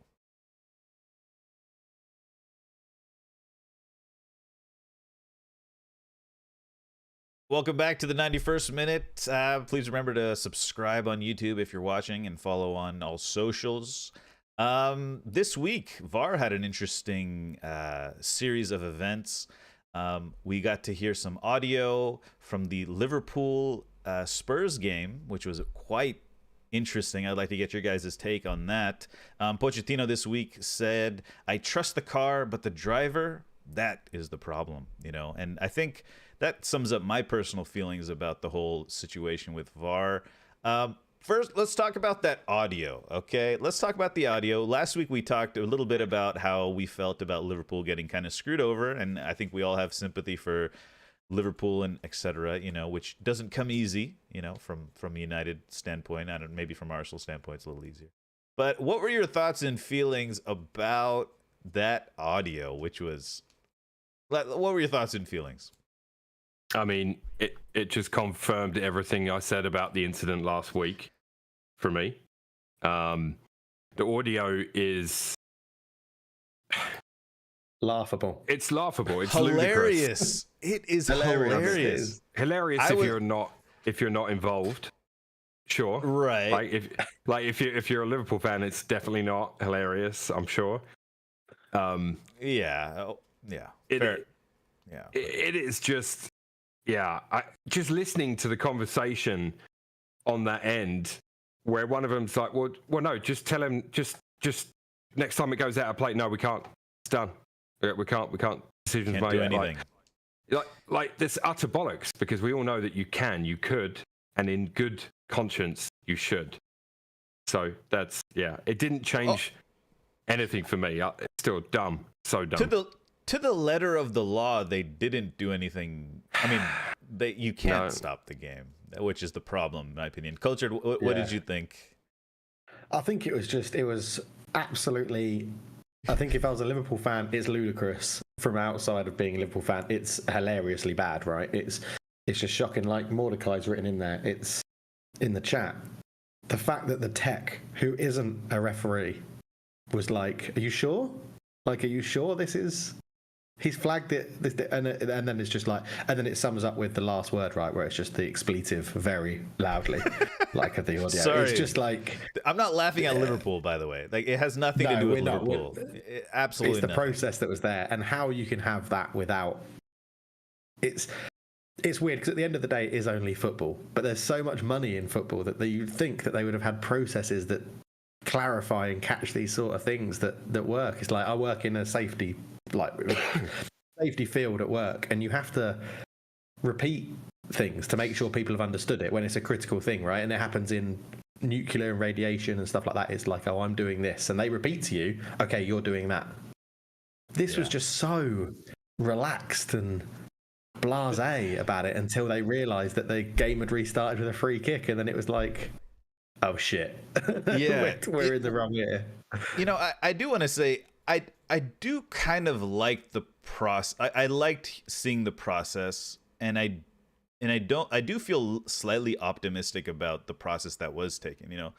Check point of contact, or like, it was like, the phrasing was very good. It just, I think some people, there was just too many people with kind of what's the word, pigeonholed or tunnel vision, right? They were just focused on one thing they had to do, and there was the tech guy who was like zoomed out, maybe able to oversee the whole thing, who was just kind of that's pressing how a button. all disasters unfold, by the way. Being siloed. In disaster management training, that's how all disasters unfold. Doesn't matter what it is. That's how they everyone's unfold. siloed and just looking at what they want to do, what they're focusing on, rather than the bigger picture. But I think it was it's just so weird. Like, how can it was clearly given as an offside. My comprehension is, how did they even think that was given as a goal? Did you see? And then go, stick with it. Did you see Dermot Gallagher's argument with Simon Warnock? I had to look it up because I couldn't. Sorry, Neil Warnock. Simon Warnock. I got too many names. Stephen Warnock. Stephen Warnock, the old left back. I thought you were saying Simon Jordan. I thought you were going. There you go. I've got all these names floating around my head now, and I've also been terrible with words lately. There's a clip on my Twitch you can all go and look at if you want. It'll prove that. Anyway, so Stephen Warnock, former Liverpool player, obviously challenged Gallagher's viewpoint because Gallagher was saying, look, it's an error, blah blah blah, and they were arguing because Liverpool said their release mentioned the integrity of the game, and Gallagher was like, it's just a mistake. Like, mistakes happen. Obviously, it's a very, very, very, very, very capital letters bad mistake, but it is a mistake, and mistakes happen. And, for Liverpool to question the integrity of the game, and it's like Warnock's argument was, well, it is about the integrity of the game because a goal had been scored. That is the very fabric of the game. You know what I mean? So that's where, to me, sorry to say to Liverpool fans, but if this is the way the law of the game is, there's fuck all that can be done about it, right? That's just it. But it will change something going forward, because that won't happen again. Guarantee you. Yep. It won't happen again. That's kind of what we definitely mentioned change last something week. going forward. Yeah, and I think it's interesting that that communication from Liverpool around the integrity of the game, I think, is correct, because Liverpool were very clever in not saying integrity of the referees. If they say integrity of the referees, that's a whole different mindset in terms of the referees are conspiring against us. Whereas in the integrity of the game, it was correct because a goal, like you said, Milo, was scored. It's like... it's a very difficult situation that they found themselves in. But that's where I still think the referee has the power to be told the truth, and then him decide what to do about it, because he's the guy they don't want to make look stupid. Gallagher said, one of the reasons they wouldn't do that is to, one of the reasons they have the issues between VAR and recorrecting decisions is because and we talked about it, is they don't want to take away from the guy in charge. And if he, you know what I mean? Like, it's remembering that it's to make sure the right decision is made, not to tell the ref that he's made the wrong one. You know what I mean? Like that has to be made clear to referees moving forward. Like that, for me, they should have brought the ref in to the conversation straight away, stop the game, tell him to go to the monitor, and treat it like that. It should have been treated like that, maybe. Let him see. It went out for a throw. It went out for a throw basically immediately after that free kick was taken. For sure. There was a perfect chance to stop the game when they realised that the incident had happened, and then Spurs went up the other end and scored to rub it in as well. And they can retroactively do stuff. They can change yellow to red, right? They can change red to yellow. Before players restart. That's the thing. I know. Yeah, they should be able to. I agree with you. For sure. But if the mistake isn't the players, it's not the referee on the field, it's not the linesman or the lineswoman. Do you know what I mean? It's no one within the stadium that's made that call. So they have actually let someone who's not even in the building influence the outcome of a game. That can never happen again, ever. Yeah. And they should also they should also just add to the rules that the ref can stop the game 5 minutes later if a massive mistake is found like this. It's a very simple. Just give them that power. That's it. I mean, I don't think anyone's gonna be like, no, what happened if it was a mistake and they didn't catch it at that time? Leave it. I don't think anyone's gonna say that. I think everyone's gonna be in favor of, if there's a mistake and you find out about it, even, I mean, there's a threshold that needs to be limited. It can't be maybe like 25 minutes later, you can't go back and fix it or something. Like the Kovacic red card. Like if exactly, I was going to bring that up. Yeah, if like Howard Webb makes a call to the VAR studio or whatever, the VAR room, and says, listen, guys, what are you doing? We're gonna, this is clearly a red card. If they, like whatever body is reviewing these the day after the game or later in the day, just stick around. Stick around for some of these matches, and invest a little money in that little group of people and get them to watch the game or something, or be in the studio, like you guys have mentioned. Have the same team reviewing each match, and if there's a apology moment by the PGMO, whatever. Pugmol. Within 30 minutes, if it's within 30 minutes, obviously it can't be after the game is finished. But I don't know. Like, I mean, I'm sure you got to like set a limit, maybe not after 15 minutes or 20 minutes or something. There's got to be, but give them wiggle room so that these apologies don't have to be made.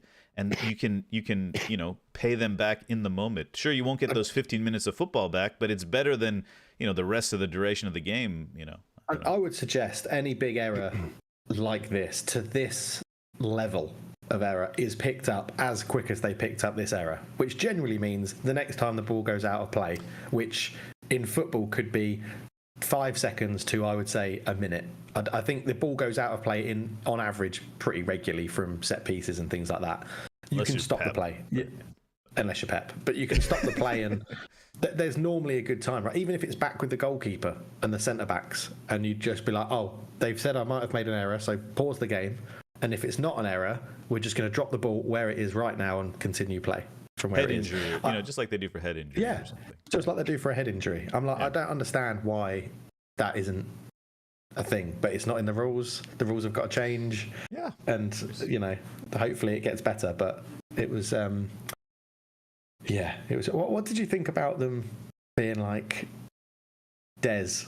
It's all very lax, isn't it? It was all very like, oh, you've made an error there, Des. I think we've got an error there, Des, or Daz, or whatever. I think it was Daz for Darren, wasn't it? It was like Ollie's saying the halt, or what did he say? Ollie says the halt. What did he say? Ollie says the halt. So like, Ollie says the halt. You want it to be more formal.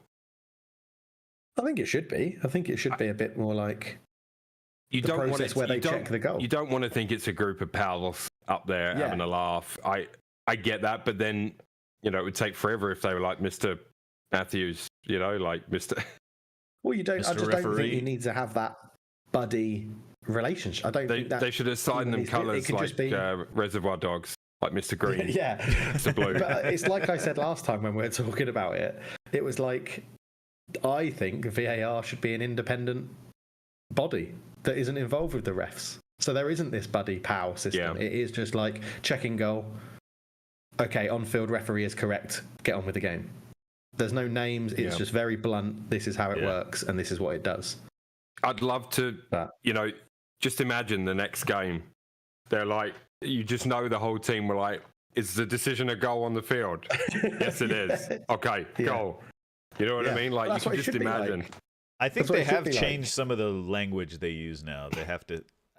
And by the way, I thought Darren England was axed. He just got a weekend suspension. I think that's a bigger issue as well. I thought, to me, it was such a big mistake. Like as you said, very, very capital letters, very big mistake that this has got to be punished big time. Like a week suspension is nothing. I don't know. And by the way, he probably had a week suspension and went and refed in the Saudi league for a lot of money. Right. Probably. It's also, I don't know. That's conjecture. But again, look, I'm as mad at him as everyone else. But again, it's the system that's broken because that should be fixable within 30 seconds to a minute. Yeah. That. You know what I mean? The system is broken. So as much as he's an idiot, and mistakes were made, like the system is broken. Maybe not Darren England. So this is where I agree with you, right? It should be a fixable thing where it's fixed and then an internal review, he gets a 1 week suspension because he fucked up so badly, causing the big review, like the sort of thing. That's how I would see it. And then he's come back and he learns a lesson and things like that. But I agree. I think you should have to, ref in lower leagues, work your way back to the top level again. Which is what they used to do. Yeah, it's what they used to do. Now, this is kind of something just came to mind. Are there any other holes in the system that you can think of? Like I know there must be a team of people paid to sit there and think that, and they still missed this one. Exactly, they missed that one, right? So it's like, what else is there? Like, how can they fuck up again? Is what I'm wondering. How are they going to do it in the future? I mean, the studs. I agree with what you guys said earlier. Like, I do agree with what you said earlier. And I think retroactively stuff should be able to be applied. Like, if it should have been a red and they've admitted that should have been a red, he should get a 1 game suspension if it was for a second yellow. Or if they deem it was a red, then he should serve a 3-match ban. I think that should be a thing. And I think it's kind of silly that it isn't because, we've seen that in the past. How else do you encourage people not to do that? You have to make it a strong punishment, and it has to be, you can't just, oh, sorry, we missed it. Kovacic got away with that one. Like, oh, okay, that's it then. All right. Yeah. You know what I mean? It's a big issue for me with VAR, and I was going to say it's the biggest issue, but that would be thinking everybody has the same opinion as me. But my biggest thing with VAR is that the technology is too far ahead of the rules. They haven't changed the rules quick enough to keep up with what the technology can do. Like, if a player is given a yellow card, that can't be changed to a red card after the game, no matter what apology comes out, because the on-field decision was a yellow card. I'm like, change the rules, keep up. Yeah. We've had, 4 seasons of this? 3 seasons? 4 or 5 It's seasons? so dumb. Yeah. But then they'll say if you change it so you can retroactively do that, why can't you retroactively change the result of the Liverpool-Tottenham game? Yeah. That is the problem. That's the problem. It's going to open up that other... There's always the other flip side. Yeah. Where, you know what I mean? Yeah, I don't know. I know what you mean. I know exactly what you mean. Which is why, I mean, giving it even like a 10-15 minute threshold should be the norm, because you don't want to have to talk about the result being unfair, right? You'd rather have 10-15 minutes of play being unfair rather than the entire result type of thing, Yeah, Imagine if we get to a point where they review everything at half time and then the ref comes out at half time and just sends 3 people off before the start of the second half. I mean, if they were all missed, then so be it. Yeah. I mean, like, whilst we're on the subject, we should definitely talk about the Liverpool-Brighton game as well, I think. It's not so much a VR. I was going to talk about it in the roundup. We could go to the roundup if you want. Well, no, I think this one, I just think, looking at incidents and looking back at things. There was a ref, VAR check. So obviously the game was 2-2. But the controversy, if you like, Liverpool was thinking probably Gross should have been sent off for the shirt pull that led to the penalty, which was for the equaliser, I believe, right, for Mo Salah to score from the spot. I assume, and I didn't watch the game, I saw the highlights. I saw that there was a check on it.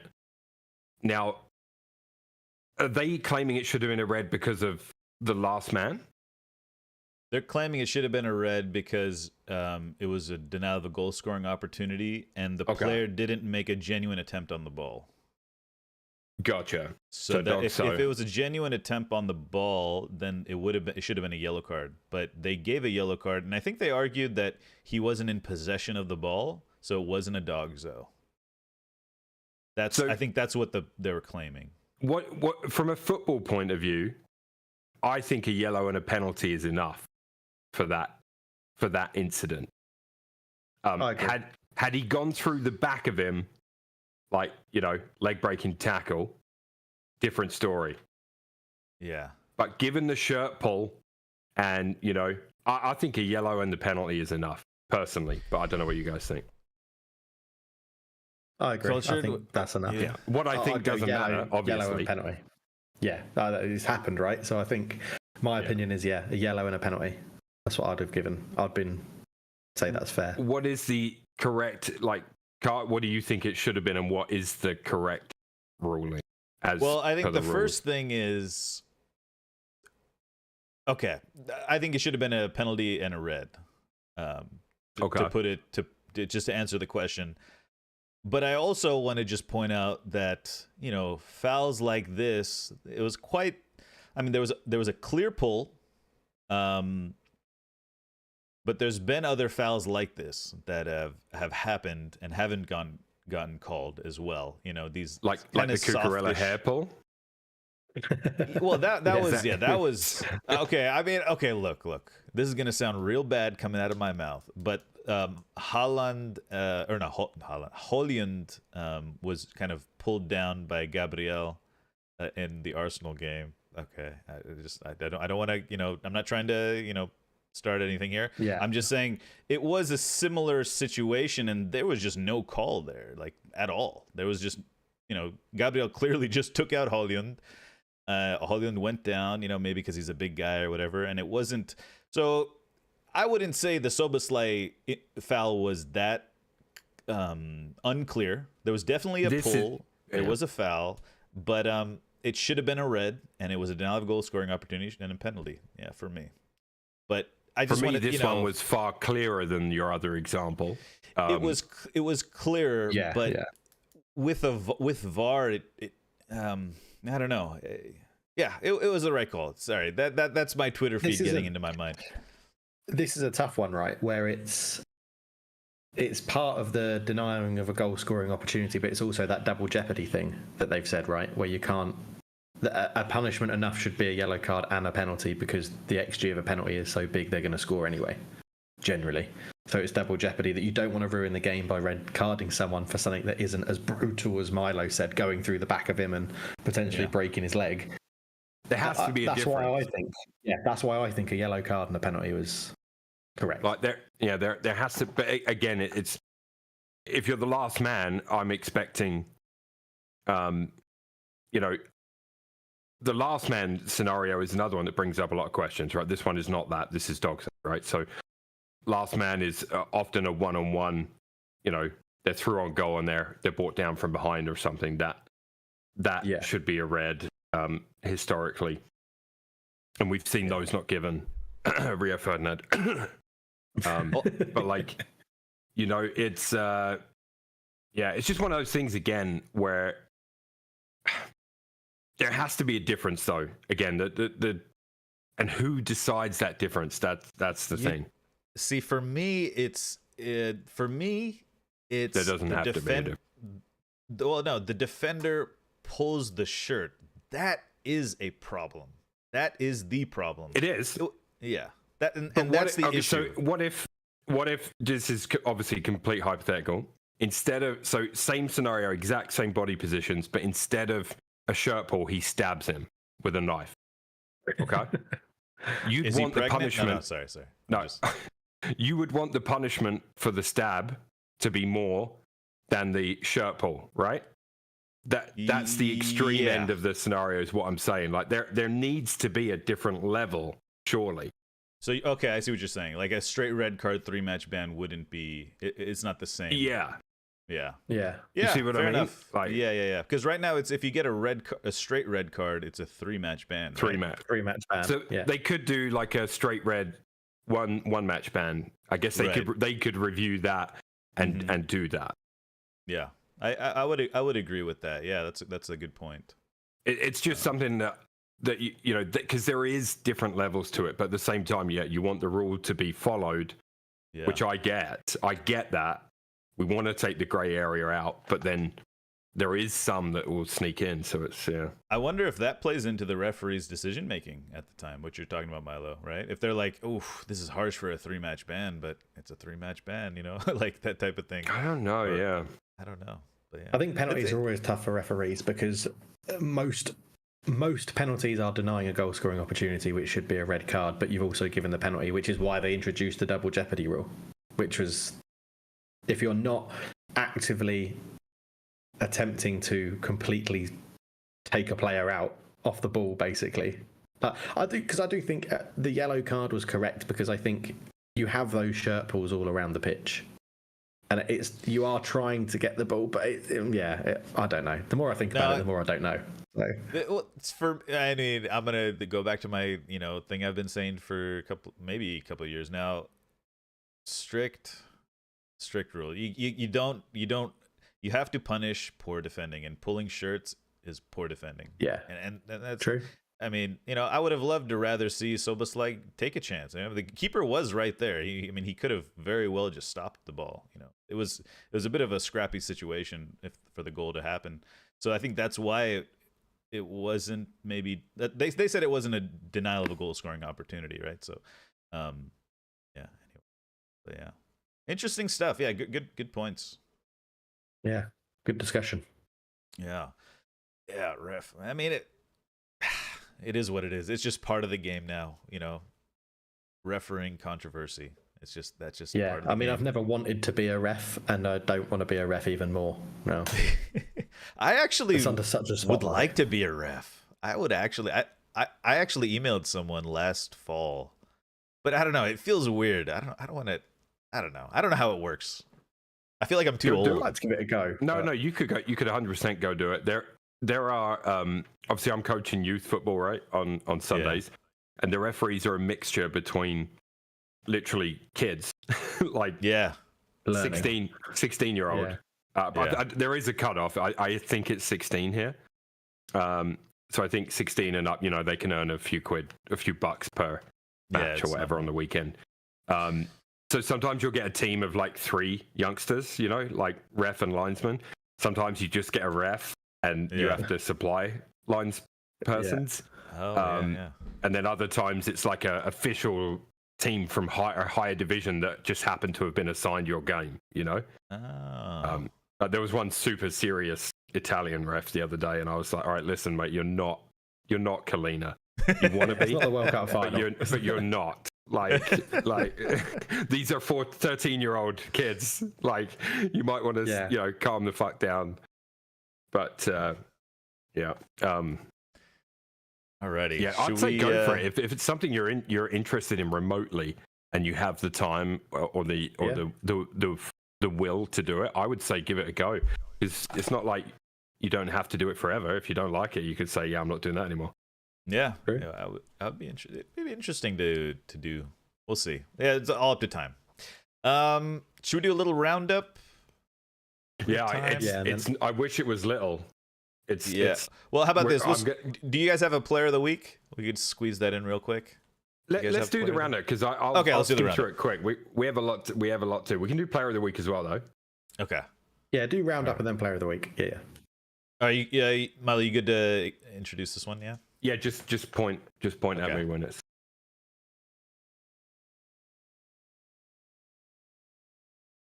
All right, welcome to the 91st minute roundup this week. As always, please consider hitting subscribe, and you'll get to see our beautiful faces every week, especially mine. All right, other Premier League stuff to get to. Tottenham, top of the league after a 1-0 win over Luton away. I had to bring this up. Hoff's not here, obviously, so no Tottenham segment this week in depth. Luton, I thought, gave them a good game for 60 minutes or so. They could have had a couple of goals as well, but the lack of quality in their finishing and some areas of the pitch is pretty evident to see. Basuma got sent off after 45 minutes for a second yellow for diving. I did say you love to see that in my notes. I don't think it's because it was Tottenham. I just think it was because I do want to see diving punished. I meant it from that perspective. And in so the end, many dives aren't given a second yellow. I know. And that's really irritating. So to see it happen is good. Yeah, and in the end, Tottenham found a way to score. Van de Ven stroking the ball home from close range after more good play from Maddison, who we've bigged up on the show for several weeks now. Tottenham sit atop the Premier League, level on points with Arsenal now. Interesting to see the two North London clubs there. Guys, do you see Tottenham as a title contender? Go. I do see them as a title contender. I think if they can, if they don't, it depends on how much effort they put into other competitions. Like, I know in the League Cup they didn't quite go all in, so they had some reserves for the league, and if they prioritize the league, they could put up a good challenge. I do find it funny that this weekend where Arsenal finally beat Man City, they're still second. They're second to Spurs in the table, which is kind of ironic, which I thought was kind of funny. I mean, that's not meant. Okay, I'm sorry for bringing that up. It's fine. Because I could just bring up the 26 consecutive years that we finished above them, but exactly. We don't need to. It's just a little ironic, but yeah. Anyway, sorry. Go ahead. I think Tottenham could be. Yeah, you can only judge on what you've seen, right? And if they keep this up, they're title contenders. But we've not seen them how they react to a bad situation. Their worst situation this season, I would argue, is 10 men against Luton, and they won. But it's Luton. It's Luton who I don't think are going to beat Derby's record of the lowest points ever scored. I think they're going to be awful. Yeah, I think Luton are going to struggle to get double digits this year. And real quick, in the beginning of that match, Tottenham had like 4 or 5 opportunities to score, and Richarlison, I don't know if you guys saw that one. He was literally point blank in the goal and just deflected off of his foot out. If they finish like that, no chance for title. But the fact that they're making these chances is pretty good. Sorry, I still maintain their fixture list so far outside of Liverpool and Arsenal and Man United. I'd put them third on the list just because of their current league position. I would argue that outside of those 3 games, they've had it pretty easy. They've played 5 of the bottom 8 clubs or something. There's going to be a tough run of fixtures, and we're going to see what they're made of. And yeah, we'll find out. Honestly, again, the reason I don't look at the table, I tell you this every year, and I will probably always feel this. I really don't even look at the table till Christmas because it just doesn't. It's just not worth it. Who wants bragging rights in September? No one. Like it's exactly. It's May. Tottenham are going to be absolutely smashed by someone, and it could be like a Newcastle, it could be Man City. Someone is going to just exploit the open spaces they leave. But so far, it would be great to be a Spurs fan, wouldn't it? Oh, yeah, really well. Yeah. No, they are doing well, and they are playing better football. It's much better to watch if you happen to watch one of their games. I saw the North London derby recently. So, all right, moving over. I've got to keep this moving because I do have quite a few things to get to. Serie A, AC Milan beat Genoa 1-0 to go top of Serie A this week. But that's not the reason we want to talk about the game. Everyone is talking about Oli G, big Oliver Giroud. Maignan got sent off for a knee to the throat of a Genoa player, very Onana-like. No, I'm just kidding. Yeah, he kneed a player in the throat. Correct decision, in my opinion, to give him the red card. Oli G steps up, dons the gloves for AC Milan, made a hilarious double save. Reminded me of me playing in goal, actually. Yeah, did you guys see that crazy ending to that game? I did see that. It was good fun. First Serie A match since like 1992 where both starting keepers got red cards as well. Kind of a little crazy game. Yeah, and apparently, Martinez, right? Yeah. Yeah, and apparently, I don't know, maybe this was just a joke, but apparently Giroud was in the Serie A team of the week. Is that true? I don't know. I've not seen that, but then okay, again, maybe that was just Twitter. I fell for the Twitter. Okay, never mind. Could have been. Sorry. Could have been. Other notable outfield players to have finished a game in net. I've got a list of a few. Guys, can you I name try any? and name some? Yes, please do. Fire Rio away. Ferdinand. Correct. John O'Shea. Correct. Yeah.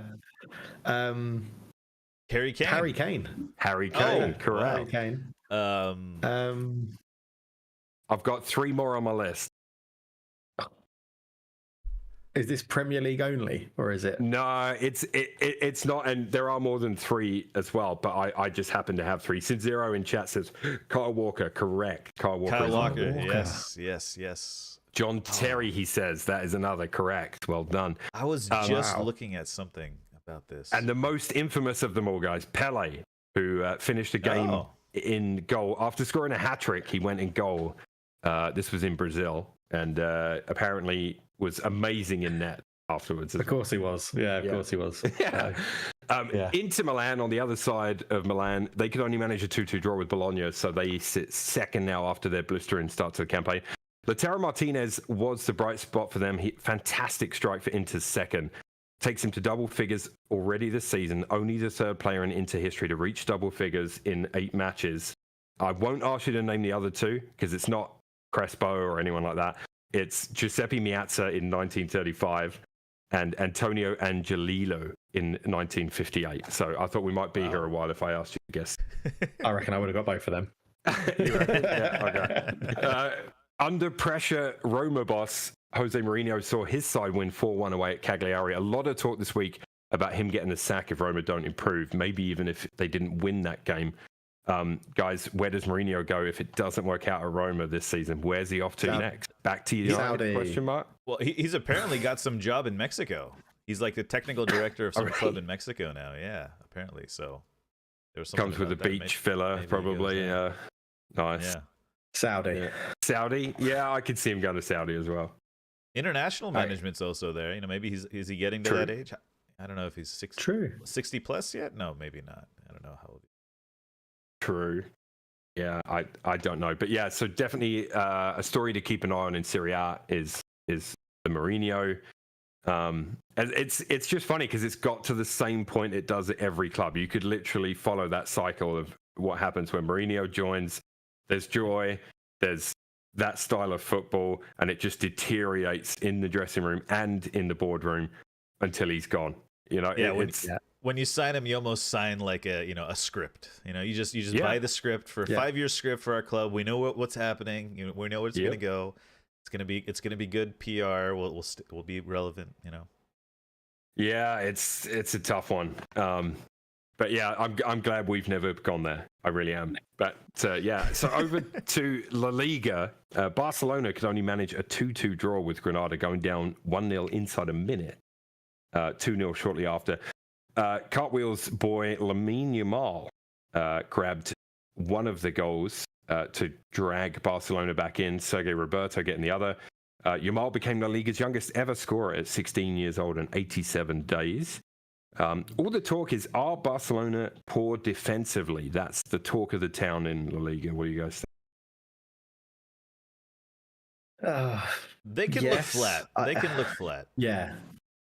I think they can just... They seem like a team at the moment that's just reliant on a moment of brilliance. And that's not what we've come to expect from Barca, I don't think. They've had Messi who produces moments of brilliance.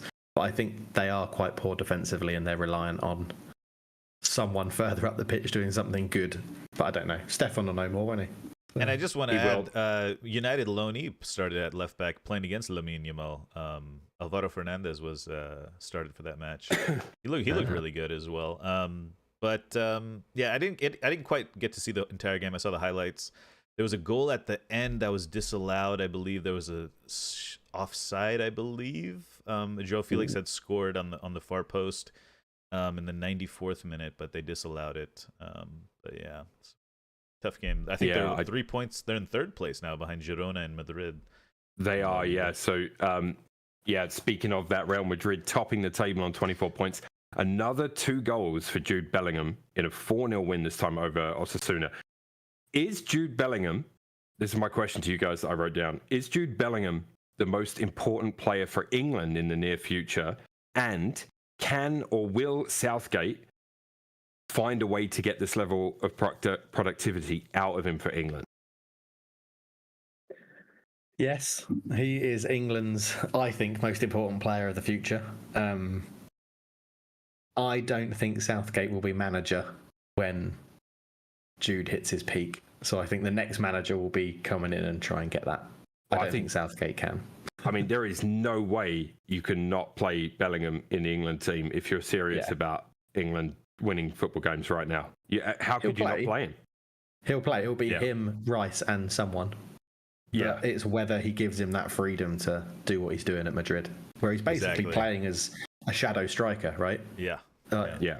Almost I can't wait Zidane for in '98-esque. I can only pray that Bellingham, gets a manager for England that will attempt to unleash what Real Madrid are seeing right now, because we all knew he's good, but if you can put him in a decent team and this can be his level of productivity, I mean, the world's your oyster as a midfield player. I still think there's that Kane situation that is it's gonna muddy up that area of the pitch. We'll see how they play together up top. Basically, that's going to be your front two, Kane and Bellingham there, 9 and 10. But yeah, we'll see. I love Jude. I love it. Yeah, he's becoming a special player, I think, right in front of our eyes. So I'm interested to see how he does throughout the Champions League campaign as well for them, not just in La Liga, but yeah. Quick note on the Bundesliga. Bayern Munich find themselves third in the table right now. Obviously, Hoff is usually our resident Bundesliga correspondent. Despite their good form, Bayern have been in good form. That's not the issue. But Leverkusen, Stuttgart, and Dortmund also all in good form as well. And the table's really tight. Can the Bundesliga, my question to you guys, can the Bundesliga really be a 4 to 5 horse race for once this millennia? Sorry, I added this millennia live. That wasn't in my note. I hope so. I don't know. I don't know. The Gurasi guy is still on it. He's still scoring goals left and right. Hoff's player of the week a couple weeks ago. I just think the depth, right? But even Bayern currently don't have crazy depth right now. So maybe this is a bit of a transitional moment for them.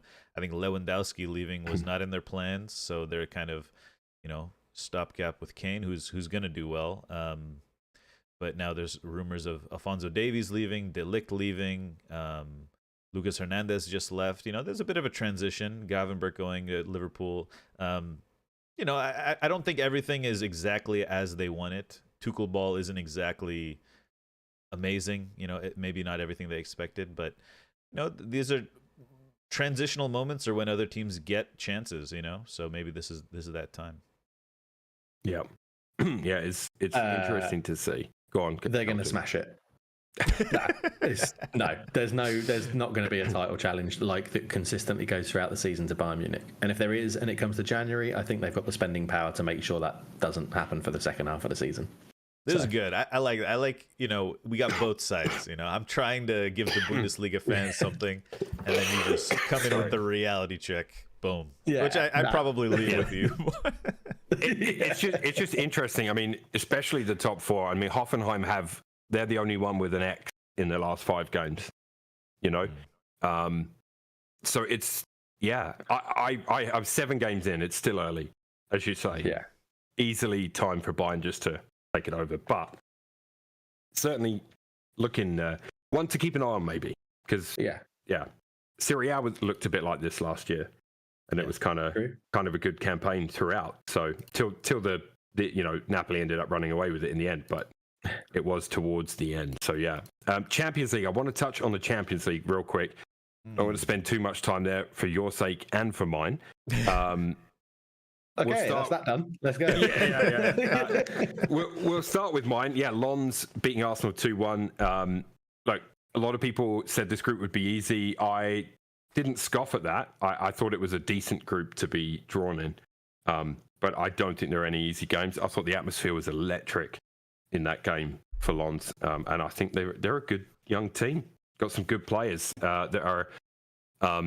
there's a couple of their players we've been linked with and interested in for a while. So, there's reasons for that. So, it was an interesting game. I still think we'll have enough to get through the group. I think if we win our home games, that should be the focus. And I think 9 points would be enough in this group to go through. So that's the focus, I think. And anything else you get on top, great. United going down 3-2 to Galatasaray. Looked like an interesting game. I saw a lot of hype and excitement about Rasmus Højlund, who kind of announced his arrival on the night with 2 goals, utilizing the power and pace that you guys want to see. And then Onana, it wasn't Onana a mistake, right, that led to Casemiro coming back. Yeah, has to take a player down, get sent off, and Icardi missed the penalty. Right? He missed the penalty. Was it saved or did he miss? He missed. He missed the frame, yeah. Yeah, that's it, yeah. He did miss it, and then obviously made up for it by scoring the winner a few minutes later. So, and Wilfried Zaha on the score sheet as well, just to rub it in that little bit more. Guys, what were your thoughts on that game, briefly, if you want? Start off the Champions League now. Well, when Højlund scored, I was hyped. I was actually watching, and I was banging my desk so hard, my monitor fell on the ground. It fell down. That's how hard it is right now. It's tough, man. We got to take our wins when we get them. Højlund, that power and pace was just so refreshing to see. You don't see it that often either in just general football. So it was good to see that we have this guy who's gonna maybe do something. Yeah, the end of the Icardi missing that, and then that beautiful chip for the goal was pretty painful. And Dalot on defending against Zaha has to be looked at. It's just one game good, 2 steps back. That's why I'm glad we have this international break to just kind of marinate in this one. Because you never know what's going to happen next game. It's just a bit. The Galatasaray game was a lot of. It felt like a lot of rub of the green going the wrong way, bad luck. We're going to call it. I mean, even the Zaha goal, right? He's volleyed it into Dalot's thigh, and it's bounced just right to lob over Onana. It was tough watching. Watching. We didn't play very well, so which is part and parcel of the season. Interestingly for you guys, in my EAFC career mode save last night, we got to the end of the group stage games, and Man United came second to Bayern Munich in the group. So there you go. In my EAFC career mode, I have done exactly the same as Man United and lost 2 from 2 in the Champions League. So okay. All right. So I'm going to bin it off. Yeah, in mine, you did beat Bayern Munich as well in the first game of the group stage. So there's that. Elsewhere, Newcastle 4-1 winners at St James's Park. What a night for the Toon. I mean, that stadium is a difficult place to go and play, and I've been there as an away fan. It's cold in the winter. It's really, really loud. They put you 3 tiers up, and as the away fans, and wish you all the best. But 4-1 winners. What a performance for them. And a dejected looking Kylian Mbappe at the end of that game. To see it.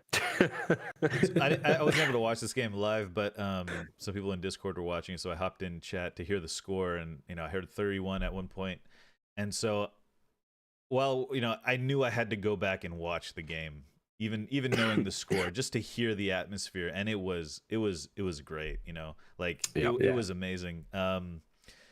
The passion, the pressing, Newcastle just up for it. It was great. It gave me goosebumps really when I was watching it. It was great. I did, and I predicted Newcastle to get out of that group. I think my words were relatively easily as well. Ooh, I don't think I had them going through, so I was the only one that did. Yeah, I think I'm in trouble. Other notable wins: Barca edging Porto 1-0. Atletico Madrid with a 3-2 win over Feyenoord. Real Madrid 3, Napoli 2. So that was a good one as well. Obviously, Jude Bellingham scored because Jude Bellingham. Inter with the win over Benfica, and yeah, that was it for UCL. So that's it for your roundup this week, guys. Like and subscribe. Yeah, hopefully that's it. Real quick, player of the week. Don't forget, the segment will end with the outro, which says that, doesn't it? It says follow us and on everything. That's true. Because we're out of time more to try. That's all. That's why we don't have time for everyone. Let's just quickly do match day 8 player of the week. Who wants to start it this week? Milo, you want to start it this week? Have we got any? Sure. Have we got duplicates? Let me type it in chat real quick. Should we just say it, or should we? No, we can't do that. Okay. There's the people that are tuning in live. There we go. I'm putting it in general. My cursor is gone. What the hell? Or my cursor's gone. The hell? Oh my god, your mouse my cursor. Dead? No, I see it highlighting things. I just can't. There we go. That's mine. Yeah, I thought it would be. I got to. That's fine. Okay. We all good? Wait, how do you know Milo and Coach? Do you guys have duplicate? Yeah, no, Milo's put his in. It's fine. Oh, you did. And mine isn't the same. Yeah, we're good. Okay, we're good. I'll just go to cultured, and then cultured to Milo, and Milo to me. Okay. Yeah. All right, player of the week for match day 8. Cultured. Who is one more time? Player of the week for match day 8. Cultured. Who's your player of the week?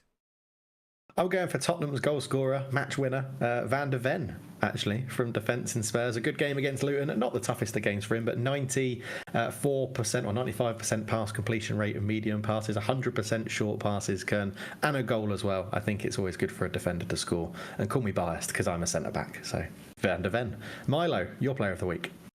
My player of the week this week has got to be Declan Rice. A leader's performance against Man City in what was billed as the biggest game of the weekend, and a goal line clearance for Declan as well, just continuing to justify the money we spent on him, exactly what we paid for. Declan Rice, cartwheel champ. Who is your player of the week?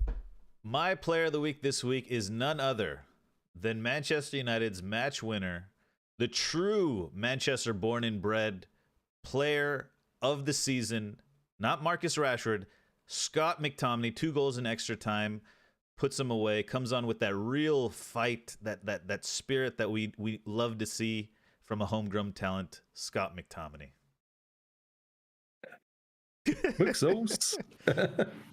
Okay, I don't know. There it is. Okay. Yeah, well, there it is. Any opportunity to put Scott in there, Well, he was going to be mine, right? But yeah. Oh, he was? I bet eFootball is going to have him with super sub, Who else was good this week? Salah was good. Isaac scored 2, didn't he, again? Yeah. Isak, yeah. I was thinking about picking him. Yeah. I just thought give some defenders love. It's often, people might complain, especially in the YouTube comments, that it's a bit Premier League heavy for player of the week. But you know what? That's what we watch the most of. So it probably will. Yeah. And we can't do Jude every week, Exactly. We've done Jude. Yeah. We've done Lautaro. We've done Pulisic. Yeah. I did Pulisic. Fuck those guys. Also, Saliba. I mean, I think that's going up against Haaland. Saliba could easily have been on there. Yeah, easily. Yeah, Saliba is next. He's nice. He's But I everything Don't worry, VVD people in the wishes. chat on Twitch are already there, being like, "Oh, what about Lukaku with a brace? Salah got 2, Saliba." I know. So, But I well, mean, put it in the comment section of the YouTube video. Okay, did anyone score 2 goals in extra time to win the game for their team? Come on, guys. That's not that. Exactly. This is just math. It's math. Anyways. I guess we could have given it to Nathan Ake. When it went square in his face, I was like, "That is one hell of a way to score! Like, I'd get a deflection on it off the right into the beak, and then in." Look, It was I lovely. still maintain reverse angle behind the goal. If you look, it's definitely going that way. Edison might got it. He's a good keeper. It's on target. I think Edison would have saved it, but it was on target. So, and that's what you need to do, right? You just need to shoot. Was it Foden who kind of he didn't stay wide with Martinelli? He came inside a little too deep. I think it was Foden's defensive. Maybe, I mean, it's tough. It's not, we can't really pinpoint it that hard, but Foden did come pretty narrow on defensively. Anyways. Right, what's the... yeah, as I said, I don't mind editing some videos this week. I'm going to have a bit of time, so... Oh, cool. How does it work? So basically, once Cartwheel ends the stream, I download the VOD. Yeah. So just download the VOD and then chop out what you need. I'll do I'll edit out all the bullshit argument from the you Arsenal do the segment. Arsenal. Yeah. Yeah, and I'll do the roundup as well. Okay. Make a short out of it. The argument. The roundup? No, the argument. Just make it a little short. It'd be like Tempest Flare on 91st minute. Okay. Just put a little bit in there. I'll have a look at it. I clipped a short for the referee part. I don't know. I thought that was cool. when Milo mentioned Mate, the more stuff we can put out, the better. So yeah, I think if we like the player of the week one is kind of like more editing involved, right? But I think if we kind of dumb it down for the other ones, just kind of flashing between people without any crazy movements and stuff. That's what I would do. Yeah. We can do those a little easier. Nice. Alrighty.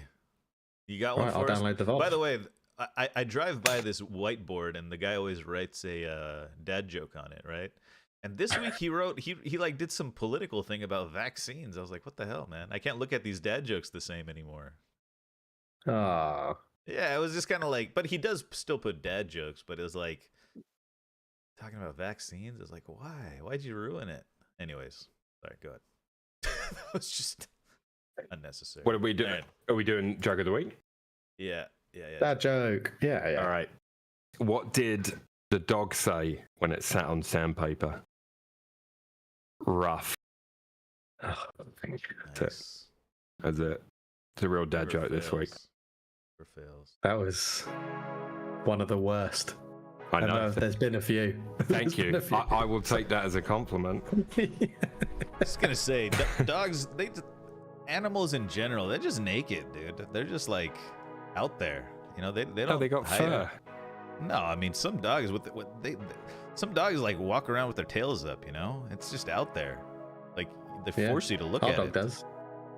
Well, I'm not. All right, since we're in the outro, we can kind of say dirty stuff. Have you ever seen a horse? Yeah, I have seen a horse. Horses don't hide it. Elephants don't hide it. I saw an elephant dong on the safari once. Absolutely massive. Oh my like god. dragging on the ground, massive. Yeah. All right, so you know how Paris Hilton started this whole the dog thing, the mini dog thing, kind of popularized it, I want to say. Oh, what with that little chihuahua? Yeah, her little chihuahua. She always had it, with her. At least growing up, that's what I noticed. And Paris Hilton, as a young man, now I don't know, she's whatever, but she was attractive. She had a sex tape, blah blah blah. We all know, we've all seen it, right? Do you think?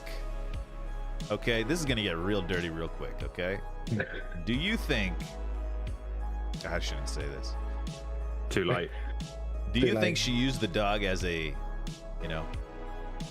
No, you shouldn't have said it.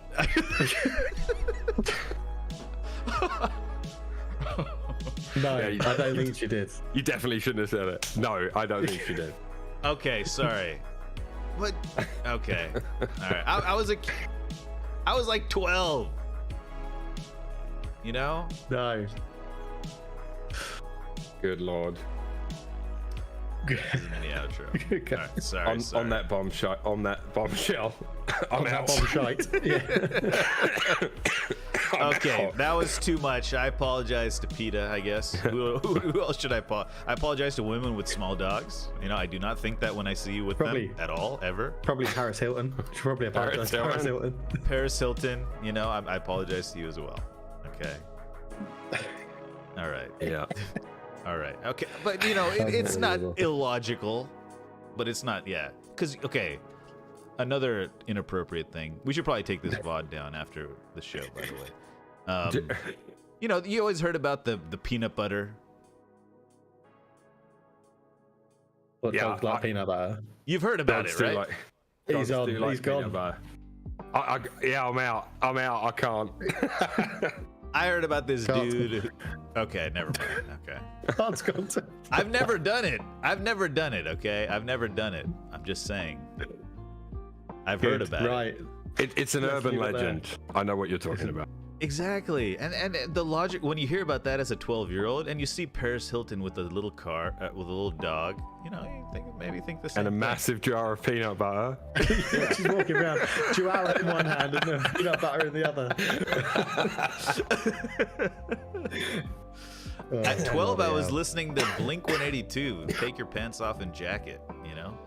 You guys heard that? Yeah, that's how I learned about sex. Anyways, this has gone too far. Blink 182. Excellent. Anyways. All the small things. Speak to you next week. Yeah, that's what Paris Hilton was saying. Good night. Good night. Jeez, we had to take it there. Why did I take it there? I didn't need to take. Why did? Oh yeah, the dad joke. That's why we talked about dogs. All right, guys. Good night.